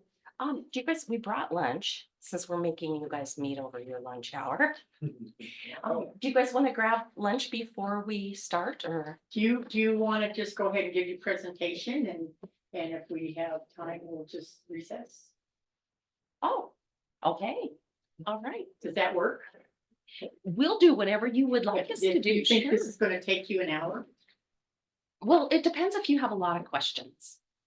I'm not thinking you're gonna have a lot of questions, but I thought it would be good to maybe review just from the proposal that you had gotten last week. And no, I went online and looked at it. Are you talking about that proposal that we got last week? Yes. Oh, okay. Right, because I'm assuming that you guys want to make some decisions about it. And I know it's kind of hard because we don't have a rate set yet. And I noticed that all of the rates that they gave you are not rates that are good on 7-1 either. And Understand Pam on that big red letter, and then if it change that quarterly. The rate. Yeah, it does say that, yeah, it's not up, it's not gonna be what's in July, that's my understanding. right, both of their proposals, like Scott, if you look, in fact, I'll just give you the sheet that this is right out of her proposal. Those were sort of opposite questions. Oh, sorry, Blanche. She did that deliberately. She did, I saw it happen, she said before she came here, watch, what did I do? Yeah, you mean that I purposely threw something at her? You know how disruptive I can be. Okay, so here, if you look at the top of this sheet, it's actually the third line down. And it talks about what the proposed effective date of rates are. You can see that she had filled in that Pacific Sources rates would be good as of 6/1. And Blue Cross would be good as of 4/1, but none of them are like, I know that Blue Cross hasn't. Hey, I have a good idea too. Let's have Callie tell you a little bit about herself. Oh, okay. Same way. Cause she can, she knows a lot about Blue Cross, so why don't we start there? Cause Callie, we finally are fully staffed at the Healthcare Trust. And you know that we hired Vera Peterson, who was the head of the clerk and reporter. She's come to work for us. And then we also hired Callie Johnson, so. Hi there, I'm Callie. I've been with the Healthcare Trust since October. And I spent 15 years at Blue Cross Blue Shield prior to that. So she has lots of, so she, can verify that, Blue Cross doesn't set their rates this early. And so these are just the proposed rates, but that would be what the effective date is. But obviously, you wouldn't change your rates until 7/1. And so was that kind of your question was? But your contract says that you can only leave the healthcare trust on your plan year. For one thing, you wouldn't want to leave in the middle of a plan year because if you'd met your deductible and you're out of pocket, it wouldn't make sense for you to, change your plan year mid-plan year. But then also we sent you a letter. And I think there might have been a little bit of confusion over the letter, but what the letter actually says is you guys met your 3-year commitment many years ago. before I got here. No, probably not before I got here, but you know, you guys initially signed a 3-year contract with us. Once you meet that 3-year contract, you're just renewing annually, year to year to year, but you do have to let us know by the 1st of March if you're gonna stay with the healthcare trust starting July 1st of 24 going forward for the next year. Okay, I'm just gonna interrupt you just for one second, just so that you understand. We did not call these people and come and ask them to give us a proposal. They are the ones that asked them, they asked if they could give us a proposal. So, and I think on the agenda, it was just discussion. There was not gonna be any decision. Right. I think they were here, what, Twice. couple they years did, yeah. before they were really pushing before, and they came in and they presented it short and sweet and left. And there was no decision made whatsoever. We just said, yes, we'd let them come in and make their proposal, just so you understand. Yeah. We did not recruit them to come in and Yeah, and no. for the insurance. I kind of assumed, but you know, that does bring up a good topic. You know, are there issues you'd like to address with us? Is there anything in particular? Are you guys getting any feedback? The, one thing I told them last week is some of the folks at Allegiance, I think are, new and kind of sometimes just deny claims, and I said, when they call you up, you're very responsive and take care of it. So there is one hand, the frustration of that, but you've been very responsive, and so we appreciate that. Yeah, I'm assuming you're referring to your wife and I visited a few times this last Yeah. year. And that is kind of the truth. I mean, you know, Allegiance is our TPA. And I know, Scott, you've had, you know, issues before where, you know, if they make a mistake or whatever, then it takes a little bit to get things fixed. But I think we are responsive in getting those things fixed for people. And, you know, we really do, you know, spend our time trying to make things right for the employees. But the nice thing is at least you know somebody that you can pick up the phone and call.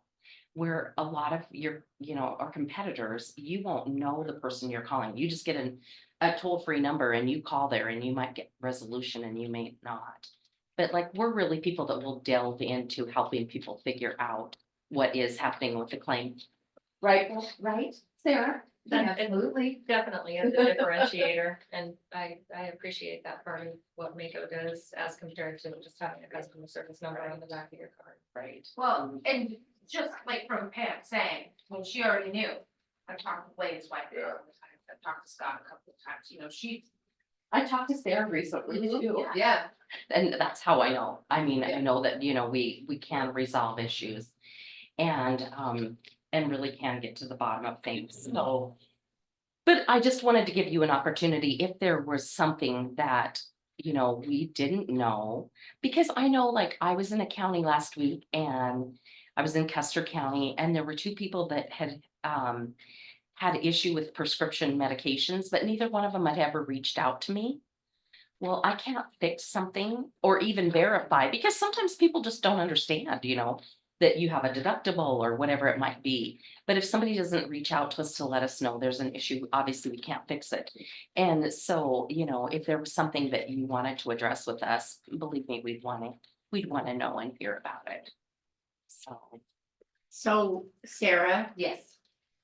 do you get calls from any of the employees that are maybe a little disgruntled on or having problems? I mean, I think in what they're talking, the major one is like the coding issue from the doctor's offices or Allegiance, you know, not to, and then you're kind of looking at going, the people who have had problems, but that Mako's been able to help resolve those always, so. And I think all the employees know that they can call you. Or Right, or that's whoever. what we let people know, I mean, because they might call us to, Yeah. you know, if everybody calls Yeah. the clerk of recorder's office, they take everything. It's your problem. And, yeah, so, and we're able to get them the numbers of who to talk to, so that they can get it, and yeah, you guys are great. Good. Yeah, that's the big thing is that, you know, we want to make sure that we're getting issues resolved. as they come up, because it doesn't really matter what insurance company you are gonna work with. They're always, I mean, just like, you know, your car, if it's your car insurance or your homeowner's insurance or whatever. You know, there are just always issues that come up with an insurance. I'd like to tell you that they're not, but I'd be lying, so. You know, I think that it's unrealistic to think that everything's always gonna roll through smoothly. But, you know, because they offered you this proposal, I just wanted to come and visit with you. Obviously, you know, they're using kind of their last year rates compared to our last year rates, and we won't be setting our rates quite yet. We'll be setting them soon. And so of course, we'll be back to do a renewal meeting with you. And I think that maybe Billy and I kind of have settled on a day and time of when to do that. But the big thing that's important for you guys to realize is that you do have to, you know, it will be in February, and I think we might have set the date as the 13th or the 12th, whatever that Tuesday is.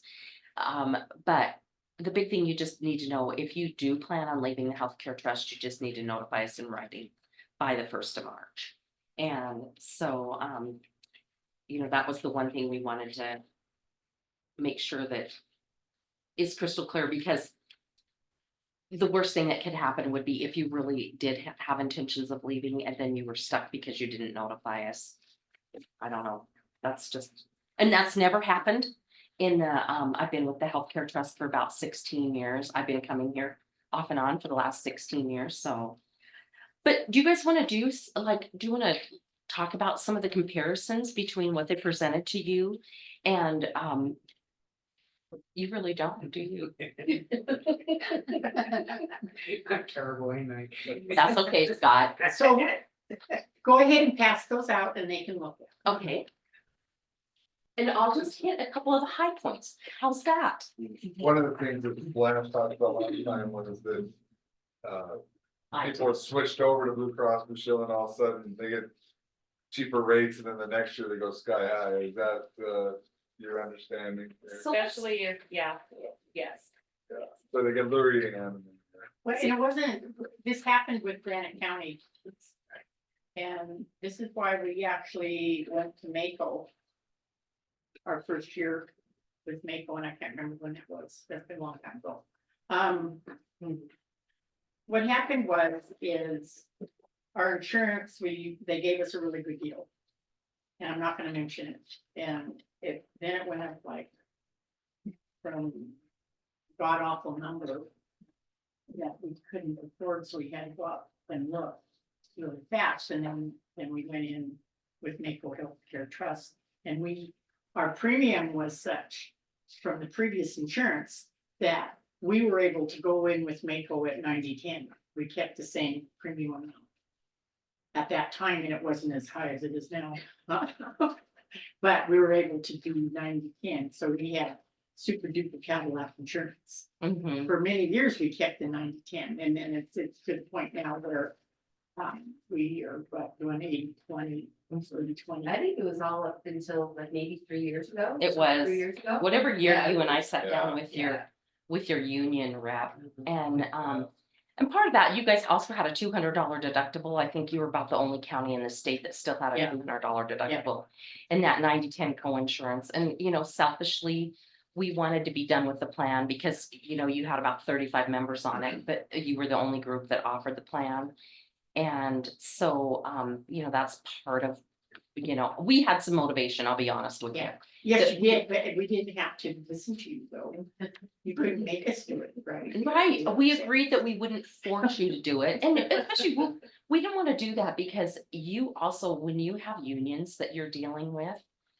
I mean, the last thing Mako wants to do is get a county in trouble with one of their unions. And so that's part of why we sat down with your union rep and went through it and convinced him that, hey, this isn't a bad thing, and especially when we put the math to it. Because, you know, a $200 deductible and 90/10 coinsurance was about unheard of in this day and age. But back to your, you know, comment about, you know, that's true. You look at these rates, yes, they're less than our rates. Not always in every circumstance, like when you looked at their, you know, little sheet, the first sheet that I handed out, sometimes you'll see that their family premiums like, for example, the Pacific Source, when you looked at just this page here, which the numbers are on the big spreadsheet too. But at the very bottom, when you look at their, you know, some of those family premiums. They are higher than our family premiums. And the reason for that is they do not offer any version of family-friendly tiers. So what I mean by that is their tier for, like, an employee and a spouse is gonna be a 1 to 2 tier, right? If I cost $1,000, my husband should cost $1,000. But the place that it's different, and it's on this big spreadsheet here. There's like right before the green section, right before the blue section, and right before the gray section, there's a little thing that says tier ratio. And it will say, like, Mako, it's right at the beginning of this sheet, it will say a 1 to 2. But then we charge 90% for kids, and we charge 2.5 for an entire family. Well, if you look at the tier ratio, the very first, you know, line before the green and the very first line before the gray, their tier ratio is a 1 to 2 for husband and wife, but they actually charge more for kids. So their ratio is a 2.1 for kids, where ours is a 1.9. And then they even charge more than that for families, which is a 3.1 versus our 2.5. And so that's the reason that when you compare some of the family rates, which isn't going to affect a lot of your employees, but people that do insure an entire family, that can be a negative for them, because technically their rates would be higher with them. So, and that also is illustrated in this. But basically, you know, what's happened, kind of back to your, you know, your comment about you move carriers and the rates are a lot lower for the first year. Well, these are insurance companies, they're not a trust, and we're working together with everybody. So the first thing I'll tell you, even though we haven't set our rates, we know that you guys are running in you know, in a negative situation with us. We know that for every dollar that we've taken from you, we have probably paid out at least $1.25. So, but you have the protection of the trust. I went back and I pulled your guys' renewal letter, and this is the letter from last year, and I'll bring you a new one next month. But when you look at that, you could see that over the last 9 years, the average rate increase nationwide was 8.7. The healthcare trust was at 4%, and Granite County was at 5.1%.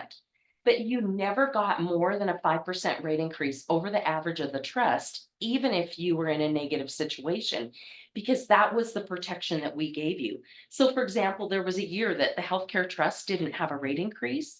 If you would have been at the loss ratio that you're at, like right now with Blue Cross, they might give you a 45% rate increase in 1 year. And you got a rate increase of 5%. Now this year, it's probably going to be higher than that. I'm sure it will be. Because I think, you know, we had a poorer year than normal, but you have that protection because anytime you have a claim that's over 50,000, we still think that a large claim is over 50,000. I almost think that's silly because to me, a large claim now is really over 100,000. A $50,000 claim, I mean, that hardly gets you a knee surgery. It does, but you know, just the cost of care has risen quite dramatically.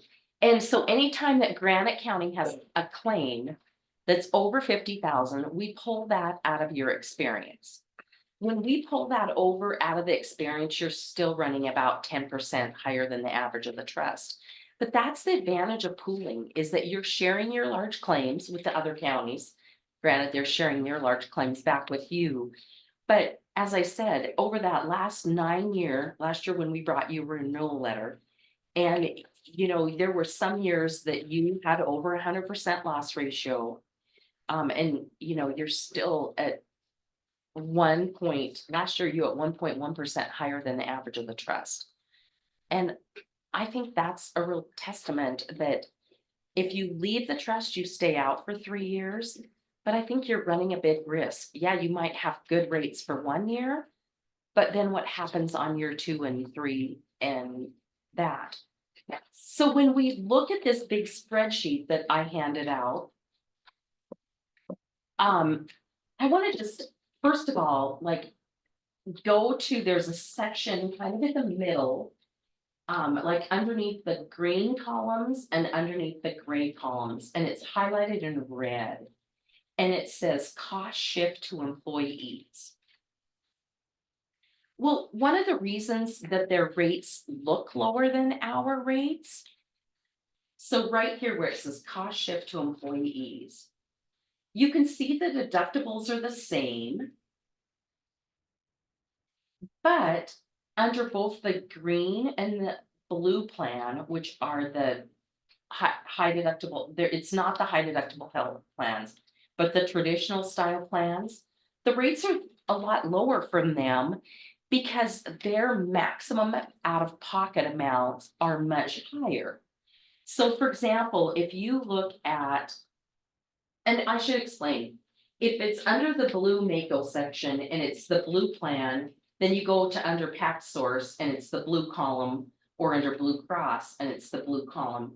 If you go under Mako and you're looking at the maximum out of pocket for an individual is $3,000. But if you go over to both Blue Cross and Pack Source, their maximum out of pocket is $6,500. So you can see where we've highlighted that $6,500. So that means that your employee's risk on that plan is more than double the $3,000 that we have on as a risk on our plan. So what it's doing, it's cost shifting to your employees. Yes, it might save the county money in premium, but if an employee has a bad year, it will more than double their risk than what they're used to. So we've just essentially went through and highlighted where it's easy for the rates to look lower because the maximum out of pockets are much higher, things like that. So, and then you can see where we've highlighted benefits that they just simply don't cover. Their copays on prescription medications are much higher. So different things like that. And if you guys want me to go into a lot of detail, I know Scott was honest and said he didn't want to go into a lot of detail on this. But if you guys want Do you notice he's busy having a drink of water? I thought he was drinking vodka. I mean, water. By the way, Chuck, everybody thinks that this is my water too, but no. So they talked about, last week, that federal laws change on the HSA. Yes. Yeah, okay, so they have to, we're upping that to 3,500. Yes, and so what we did, that's a really good point. I'm glad they brought that up. I would have brought that up with you as well. And especially when I come back and visit with you guys next month. So that is correct. The federal law this year is changing, and so it's gonna be legal to offer a 3,200, which is what they showed us on Blue Cross. They actually gave you rates for a 3,200. Our recommendation is we're gonna go straight from a 3,000 probably to a 3,500. Our trustees will approve that. And I mean, the trustees could come back and say, no, we wanna go to a 3,200 as well. But this is the reason that me personally, I don't wanna do that, is the IRS changes those limits every year. And like, you know, 3 years ago, it was 2,800 and then it went to 29. Well, this year, you know, now they're saying has to be at least 3,200. So we actually have done, we know what the calculations would be from our rates from last year for a $3,500. So we quoted that. So it kind of match exactly what the Pacific Source is. But our recommendation is instead of going to 3,200 next year and then the year after that going to 3,300, we'll probably just flat go to a 3,500. And so, yes, we are addressing that. But because our plan year is a 7/1, that's the reason we're doing it on July 1. Does that make sense? Right. Yeah, so we are definitely going to be changing that and knew that we needed to address that. Some of the other things, you know, that we could do, you know, we've never brought you guys probably rates for a $7,000 deductible for an HD 7,000. And, but you know, when you look at some of these and they have a $6,500 deduct or max out of pocket, you know, we can show you rates like that if that's really what your employees want. But something tells me that's probably not what they want. Typically speaking, you know, that's a lot of the incentive for county employees is that they have good benefits.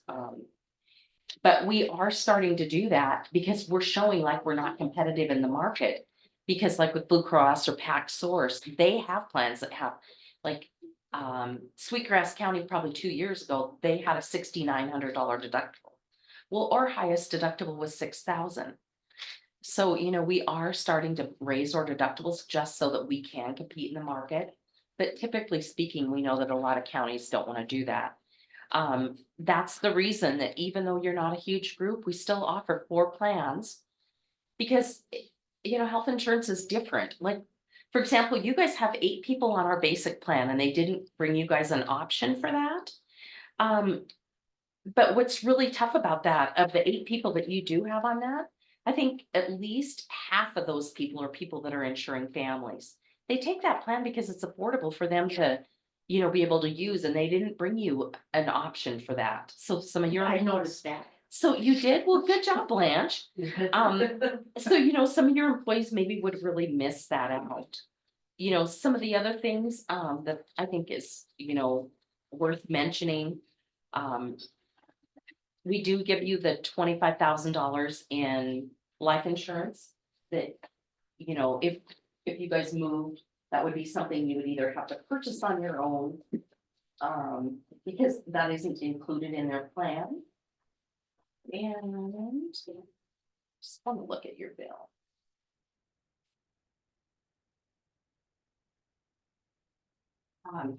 They also don't cover some of the unique benefits that we have. For example, you know, we cover hearing aids, we cover DOT physicals, some different things like that, you know, we have some unique benefits that are probably a little more in line with what counties want to offer. But the typical employee isn't going to, or the typical insurance company isn't going to pay for a DOT physical because they don't have to and they don't want to. But for us, you know, your road people, a lot of times that's the only physical they're going to have in the year. Well, why shouldn't the health insurance pay for it? If we pay for it, then it doesn't have to come out of your road budget. So we just maybe have a little bit different philosophy. So a question about that. So has that been there in forever, the DOT? Because we've always gotten And that's something we have too, always is gotten something from the hospital over there. They've never taken their insurance and then the county just pays for it out of the. Oh, So if you they can send should it- be. If you send it, like if you have some that you've paid in the last year, you just give me, Oh, we'll. Okay, we'll be Yeah. looking for those because, because the county. Noticed that. I know, I noticed that The physical immediately when I that saw that paid for their DOT. CDL So they should just give The them county a card. has been paying for it and insurance company will pay on it. And the insurance company will pay for it. So we'll go back and look in the last year of what we have and we'll let you know that. Right, and so, yeah, that's So true. I'm going to do this right now. What is it, that expression is you're preaching to the choir? We're with you, Dave. Seriously, Call me a preacher. you are bringing something to us. And I want you to be clear in the fact that you're not losing us. Okay, good. You're not gonna lose us. And you're selling a product that we believe in and you don't have to. Okay. Is that, can I say something like that? As- Yeah, Okay, so. so She keep going over and She'd over. Yeah, ask, I ask don't- the question. I don't feel Maybe that, learn yeah, about I the don't DOT. feel that you have to worry. I don't feel that you have to tell us how much better you are, because we already know it. And that's why we've kept your insurance for so many years. More And than 16. we're going to do, I'm pretty sure that we will, well, we're gonna let March 1st get by us and we'll be paying that premium. Because I don't think there's any other insurance company that's gonna come in and try to sell us something that when we know for a fact we've got a good deal. Even if the premium is the way it was, not like it was. It was $247. When I started, it was When- 526, I think. Wow. When it, $247 $90.10. when we got the premium 90/10 200 deductible plan. And that was when, back in 2000, Well, it probably was like maybe 2006. for sure. I think so. Because I didn't start until 2000. Sarah and I started the same year, 2008. But yeah, and that 2006 was the maybe. first year that we started actually offering plans. Cause we can do what is that?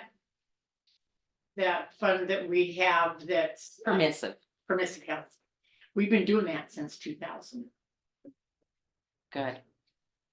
So One of the things the commission's gonna have to decide is on how much you're gonna pay for the premium of employees, but you Right. should figure out how much it is. And we don't know that yet, so you're just. Right, once we bring the Yeah. rates back next month, I think that will make Yeah. it easier for you Yeah. guys to decide. Yes.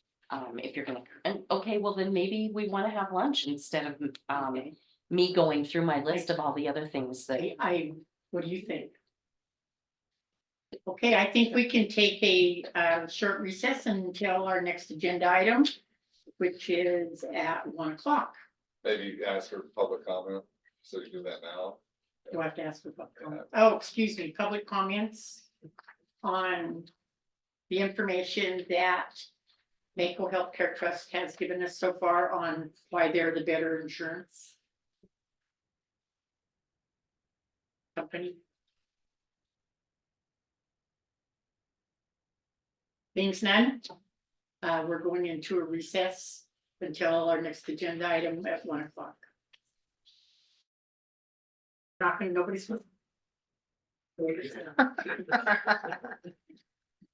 Okay, we're back on after our recess with Mako Healthcare Trust. And the next agenda item is setting the interviews for the interim treasurer on February 6th, 2023. Make that motion, and we go ahead and set the interviews for the interim treasurer for February 6th, 2023. No, second. Is there any, I'm just thinking, is there any public comment?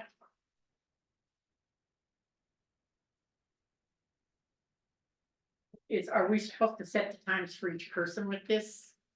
Or are we I just was setting? gonna ask how you wanted to do that. I have. I guess we gotta see what the agenda, what's on the agenda, and we can set them to do it, right? Well, we'd set them up on the agenda, we don't, I think. That's kind of top priority where we had set aside a certain amount of time, and I think we ought to do it probably first thing. It's coming up. I guess soon do it, yeah, right away, then, yeah. Already? Oh, February 6th. So I have time carved out at 10 AM. If that works for you, just penciled in there, for 10 AM. I don't know. Do you want me to, like, do you want them to come in, like, I have 3 applicants right now. Do you want it to be like 10 and then 10 and then 10:20, 10:30? Do you want them all to come in at 10? Like, I think. yeah, how do you wanna do it? Spread them up. Maybe one can with 15 to 30. Okay, so Cause they all get asked, Blanche, they all get asked the same questions, right? yeah, we're keeping it short and simple. So I think. Do we have the questions ready? I know there's the one that you guys have said you wanted to ask, but I have a whole file of other questions if you guys wanted to kind of look through them.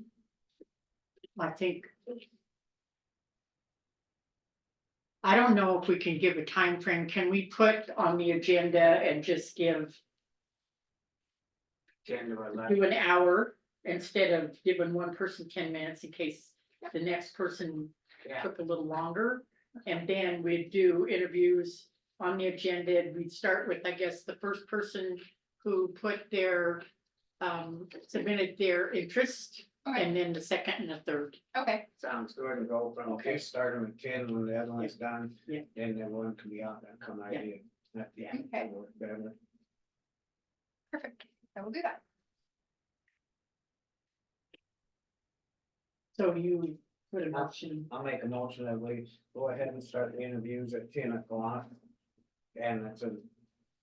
Whoever applied first comes in first and the next and next, and it can end up going to 11 o'clock, so I just put it 10 to 11. Okay, so now we're gonna make a decision that same day. So that, we will interview the three and make the decision. So if we're doing 10 to 11, we'd have decision at 11. You have a conference call at 11 with FERC, but I can. we can tweak. I think it will probably be done. Go about 4 hours. hours. Okay. But I'll put a Okay, decision in there. 10:59. Yeah, I'll put a line in there. Great, we have to wait a few minutes. Okay, so, I'll second. okay. Is there any public comment? Elena?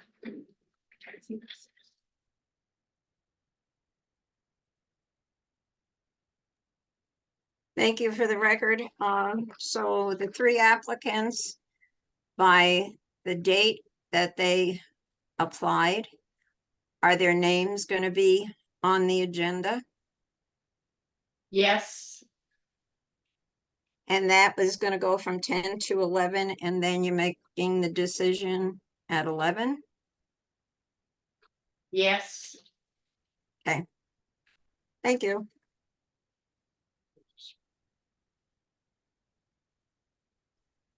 Hey, any other public comment? All in favor? Aye. Aye. Motion carried, pass. We have a few minutes before our next agenda item. I guess we could probably go ahead with that. If you want to. And the next agenda item is, this is just discussion. And it's on the new federal legislation regarding timber sales. And we're going to let Chuck, Commissioner Hinkle, give us his report and opinion on, what's going on with the new federal legislation. Go ahead. Okay, this isn't really in legislation. It's an article I read on the internet from the Wall Street Journal, I think it was. And talking about how the Biden administration has made it mandatory that the Forest Service and be on land probably go through Washington DC on all timber sales. So the decision on timber sales cannot be made locally, in the state or whatever. And, you know, they pretty much killed our timber industry around here, as you know. And somebody got to explain this to us. I never saw it on local news or anything. And I would like somebody to explain this to us, so maybe we can get a hold of the either the regional forester or forest supervisor and come in here and explain why this is to be and what the future of timber sales are. And I don't know if you guys have noticed, but we never get any notices. And, you know, a few years ago, we were getting notices, you know, they're working on this. Proposed one there, or this one or that one. We haven't got anything. I haven't seen anything in like 2 years. And So the notice, explain that a little bit again, please. notices like they, you know, a proposed timber sale and they're doing this, or even active timber sales. You know, we used to get, they were working on this one or that one or whatever, and I don't see anything. It used to come out of Beaverhead, because this was really far, we'd have every other week or something, there'd be proposed timber sales. Right. Wholesale, and it's not, because I don't think they do in this area at all. On your other comment, Chuck, is I totally agree with you, they need to explain, but how can somebody from Washington, probably never been here in their life, start, you know, they don't know what's here, what needs to be cleaned up and took care of, who gives them the right? Yeah, exactly, and that's why it's gonna kill the timber industry. And you know, Steve James in this article, he was out against it totally. And It's totally like us going and telling them that how to mow their yard. right, From here, so what do you want to do with this, you know? right.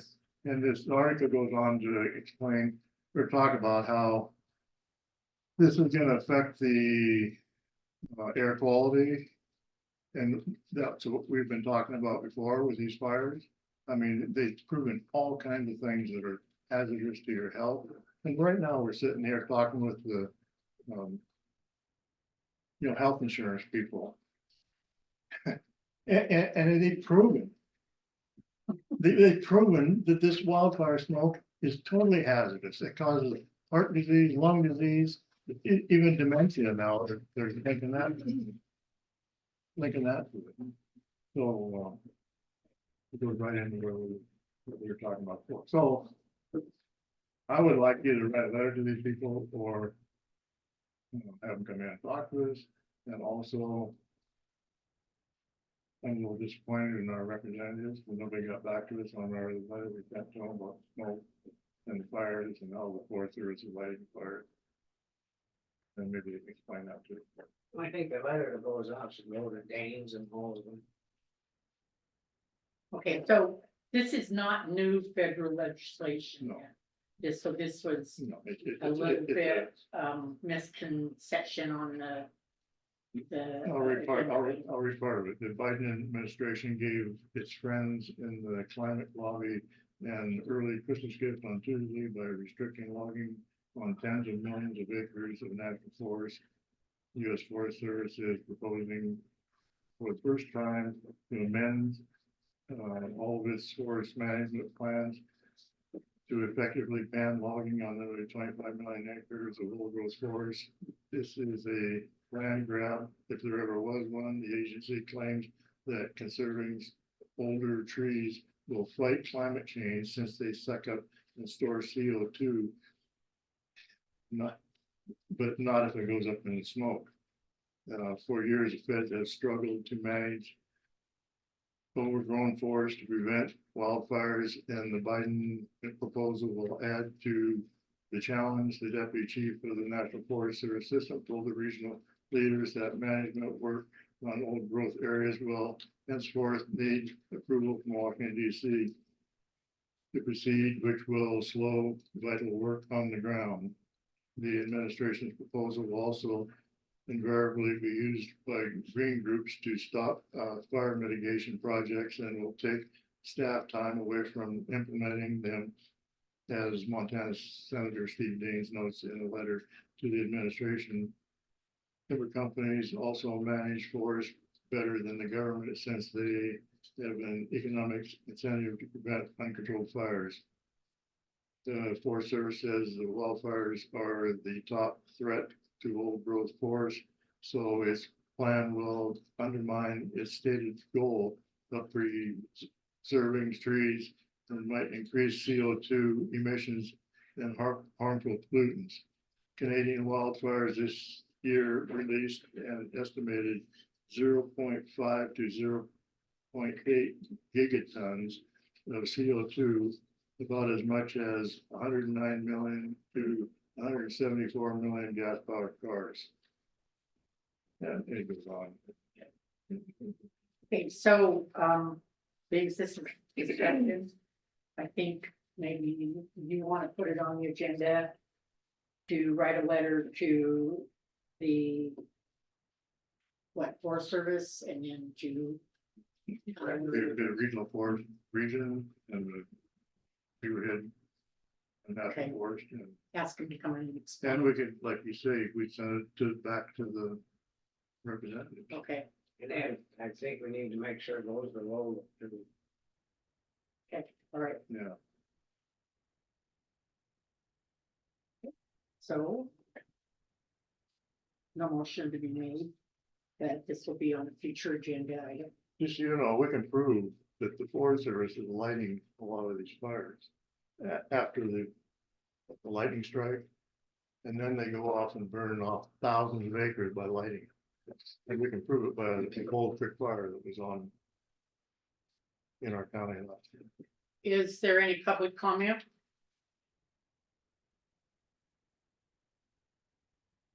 Okay, being none, we'll start our work session at 1:30 with, for the Granite County Public Health Nurse job description. Anyway, ladies, thank you so much. Thank you, guys.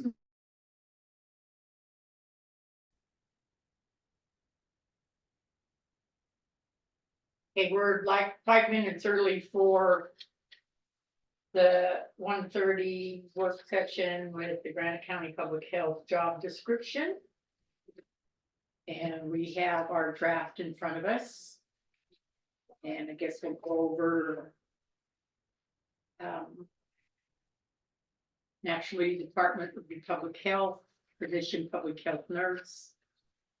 I think on the matrix level, we do have a grade 16. I think that grade 16 can be put in there, and it's gonna be our decision what we want for entry level, correct?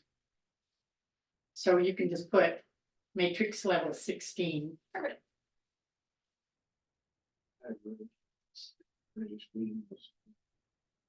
Because it going from. We have.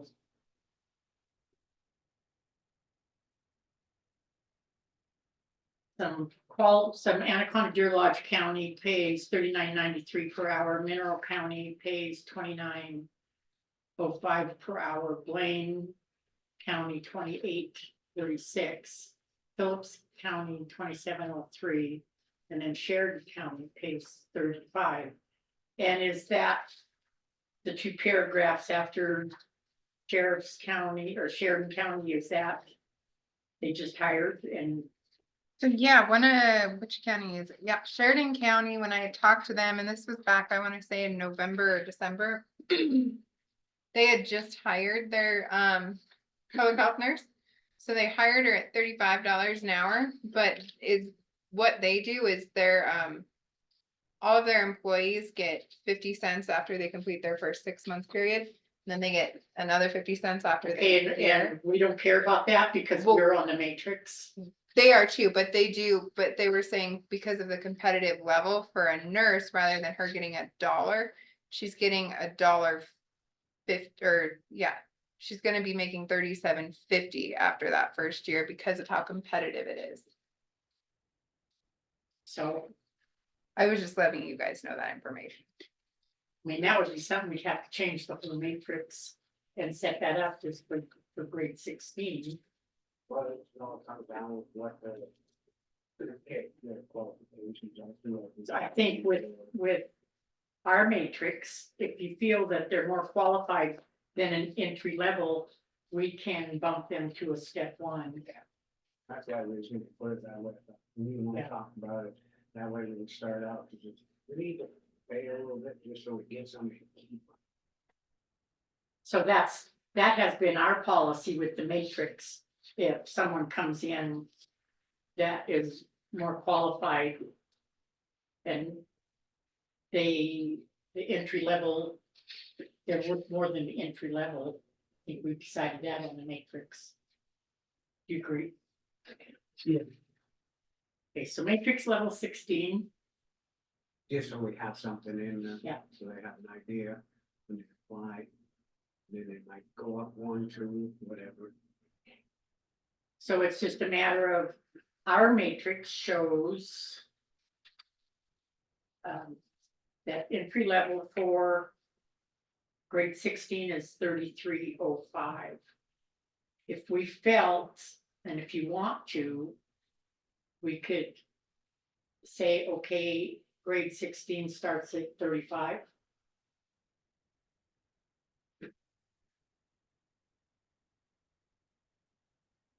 Do we want 35 or do we want to go up a little bit? I think we start out at 35 because it's right in the middle base and it's looking at Yeah. stuff, and then what they know they've got to bring to the table to decide on whether from there.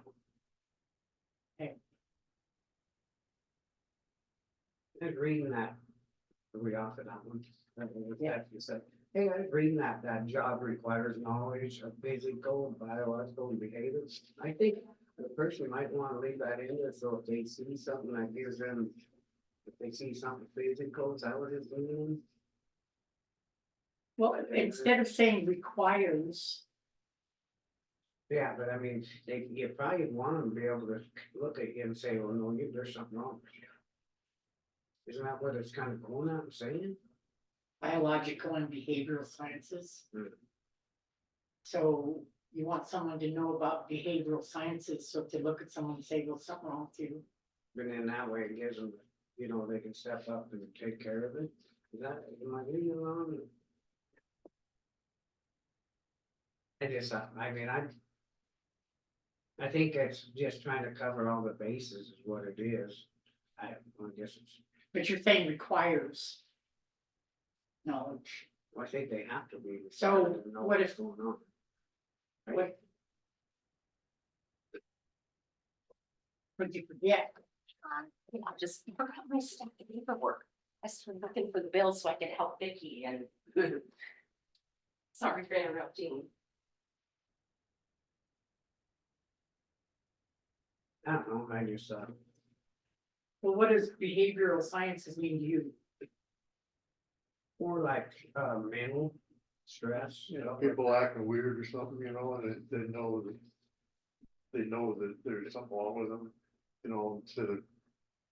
I mean, they might even be dangerous. I mean, you know, they might pick up something that the person is dangerous or, So you guys want that left in there? I think so. And it's required? I think to do the job, it almost has to be required. I mean, the physical, Well, obviously. For example, some of the things that they don't have in their own job description as what they're training, and then getting the training from the Department of Health and Human Services. So we can't require what Department of Health and Human Services is requiring, because they're gonna kind of need training. Well, you know, just requires knowledge, you know, it doesn't mean they have to be an expert. Okay. They have to have some sort of, I don't think you could do the job without it. Some sort of knowledge. Okay. That's Well, I think it covers them too, because then they can call somebody, so they know, maybe you better get somebody in here. You know, Just that awareness is what it is. So are you okay with the work unit overview? No, I've read through it like 3 times. I think it looks really good. It's just, the problem is, though, I'm not a medical person. So, I mean. Well, I we're think it pulling looks- this draft off, and we're not a medical people, but we're pulling the draft off from people who did this job description, who do know what they're talking about, so. That's why I think it's good. I'm just saying my opinion is that, you know, it sounds really good. I'm just not sure what it means. Okay, and with the email on the second page is when Billy threw this out there to get input from Lauren.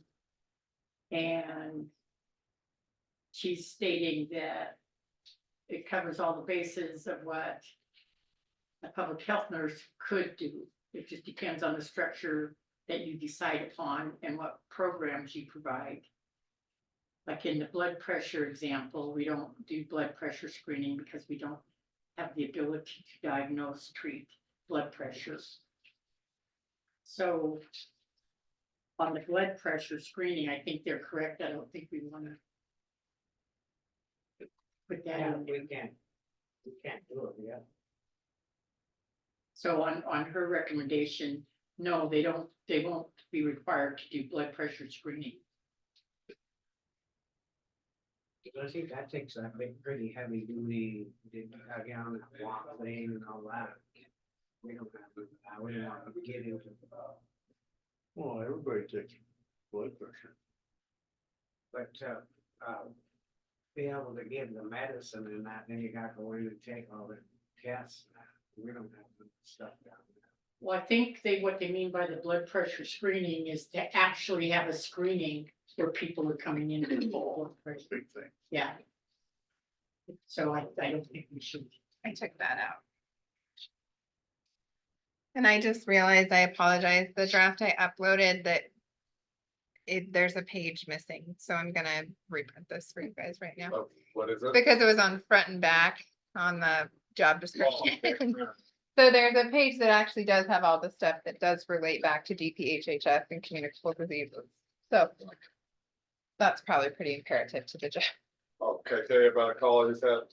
talked to, Barney Allen, he's gonna call me back with the time, they're probably the second or third week in February. It's gonna be gone the first part of February, that work. He said that also that he'll talk to you about the survey costs or whatever. He thinks it'll be like astronomical. He thinks potentially just using the maps and map piers would be sufficient, but he'll talk to us about. Yeah, yeah. Okay, on this draft plane, there was a question mark by matrix level and we have a grade 16. I don't see any making any bigger grade. And we can put an amount in entry level grade 16. Right now it says 33. And we were thinking to start entry level at 35. I know that, who was that from Public Human Services who was here? Todd Harwell, Said he was gonna let us know what we he thought. talked to him, It's mid 35. thirties. Okay, Yeah, DPHHS pays 35 for a health nurse. right in there, right in there. So entry level at Yeah, 35. yeah, that's good. Does that work for you guys? You're not gonna, you gotta be able to attract them. And the location here is good, but you also have teaching nurses here locally. Yeah, that don't have to travel Yeah. there. I don't know, they probably get better traveling expenses Yeah, if they're that home. gets old too, Yeah. so I think it'd be attractive to some of those people. Any other changes you're looking at? I'm pretty happy with this. There's nothing in that. Yeah, I mean, it's a good model to use and really did a good job on it. You know. Mako did a good job. Once they come in, do interview, they read it over, they bring something to the table too for us. It's very big. Yeah. Just Okay, on this supervision exercise. We added. Oh, But also, they would. Supervise not area 5, but the MCH and immunization grants. Where should that? So that, let me see, that would be under road right now. Well, that's like when they have them, shot thing going on, then they take care of that. That's immunization. The qualification page, is that? Oh, They're wait, kind my of being French a teacher leader, Jan. yeah, then they can, yeah. See, yeah. Yeah, he does. It does reference, under knowledge and skills, public health funding sources and grant writing. We could change that to grant administration. It would cover your programs. It covers pretty much everything, it's just, you know, it's I like your education experience, because associate degree, 2 years experience, a bachelor's degree in nursing. Community health nursing for I like that. So that's good. Because potentially there could be some with associate degree that has some experience, it would be. That would have It'd be at good, least 2 years. yeah. Yeah, So an associate, I thought an RN had to go through. so, yeah, there's the associates and then there's the bachelors, and so. And hopefully, 4-year will apply, but you never, it makes it a little. Yeah. Broad as Yeah. will be good applicant.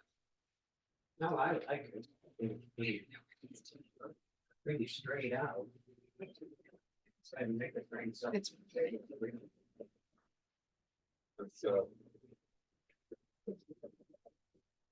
It's, and I think Todd said he liked that model too, so he can say that.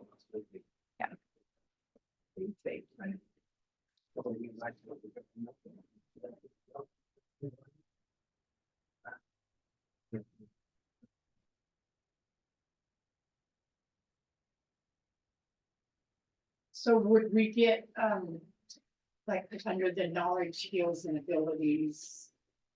Public health funding sources and grant writing, which. It's just like the immunization grant you have to fill out, the application every year. Very And simple, I think. like maternal child health, MCH, you do. And, but it's not necessarily out there writing grants to try to increase funds or anything. Above and beyond that, probably need a grant. Do we need to clarify that a little better? the grant writing. Do you want to say grant administration? Because that would cover your program Yeah. oversight reporting. Yeah, Actually, it's probably, actually the one writing down is probably Jackie, but the administration.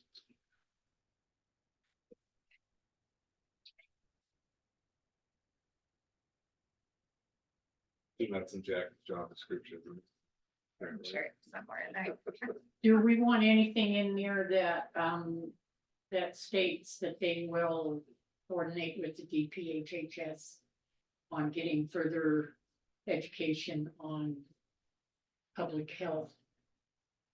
That's a good idea, yeah. I mean, How would you? that'd word be it? your expectation. I think, Essentially. So in their classes and stuff.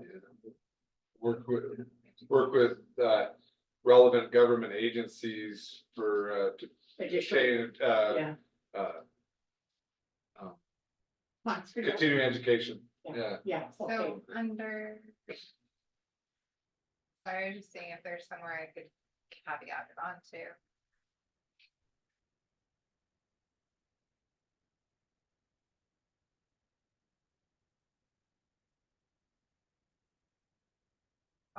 I'm gonna put it under non-essential functions. That's where they have like attending meetings, conferences. But what did you say? Working with relevant government agencies and other training organizations to For ongoing education. receive ongoing continuing education in nursing, community nursing.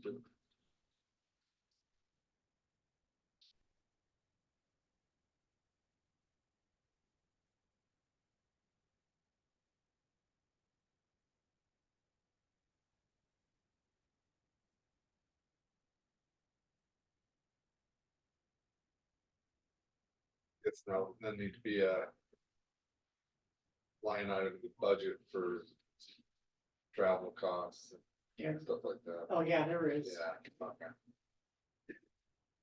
Yeah, and that's one thing when visiting on the grant thing and possibly, what was it that they said there's a short? So I talked to Todd Harwell yesterday and so there is funding available to support a full-time public health nurse in Granite County. For the next fiscal year, funding was a little tighter than they anticipated, so there's some short-term funding that they're trying to put together to help us. And then going into the future years, there will be some other funding we can find under a different source, but is what he needs to know soon is how much Granite County would be able to kind of contribute, I guess, to a public health. Okay, nurse. so this is what, They write the top. I don't know if we'd even get anything, but what we need to do, instead of, if we can apply for a short term, if there get any help and anticipate it, but, and put it in our anticipated revenue side of it, that maybe there might be some short term. But we need to plan on just getting enough meals to cover it. And if we have to cover it, you know, how many meals that go in the countywide, we have to share. So to cover it, to make sure that expenses and salaries and benefits are covered, that on the anticipated revenue side, that what we can't get, we need to carry over and put building. Of course, and plus once we get it figured out what we've been paying and that, it's gonna help, you know, what Yeah, we're paying out absolutely. already. It's Absolutely. not gonna be as bad. No, it isn't. It honestly isn't, because we paid a huge portion for contracted services. But for that number, it might be just your basic amount that you could without even looking at pill, Do you right? want me to just calculate like what we've been paying for Anaconda Deer Lodge services and tell him that's what we could potentially contribute so they can write the Yeah. task order so we Fine, can that get way it funding? gets it started. Okay. Yeah. Gotta make it work. With PEP taken out, cause Yeah. they're no PEP. Plus, a lot of this is gonna get paid back and it's coming into us instead of going somewhere else through, because we bill and we come back in. So it'll help. When do you want this advertised, right? Start advertising right away? Yeah, I think so. I don't think we wait much longer, because I mean, here's this February already, and they're done with June. Yeah, tax comments I was picking. Blaine, do you feel everything's covered in this? Yeah, I think it's very good. I think your ideas were good on the, Is there a motion to accept this job description? as amended, I'll move to accept it. That's what, as amended with the added language in the Oh. 35 okay, starting wage. as amended. Any public comment?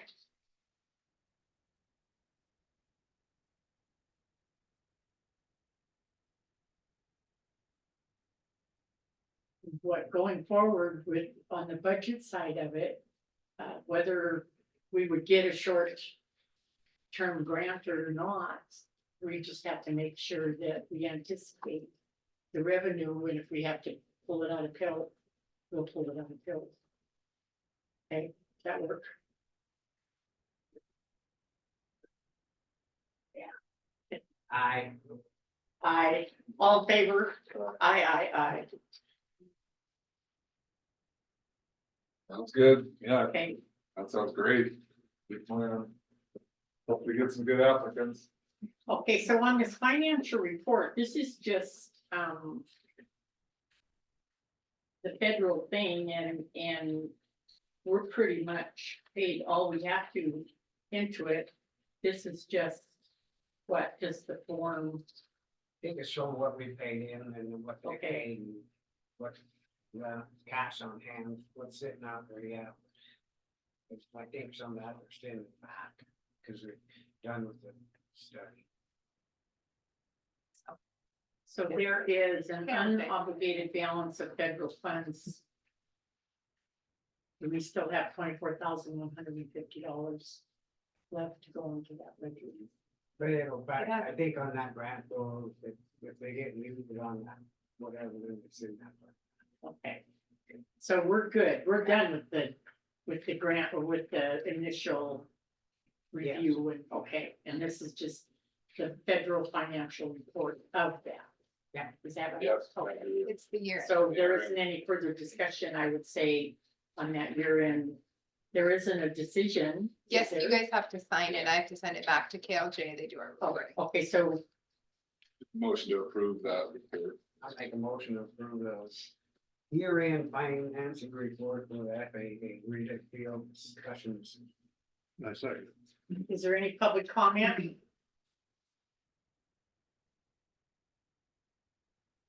Being none, all in favor? Aye.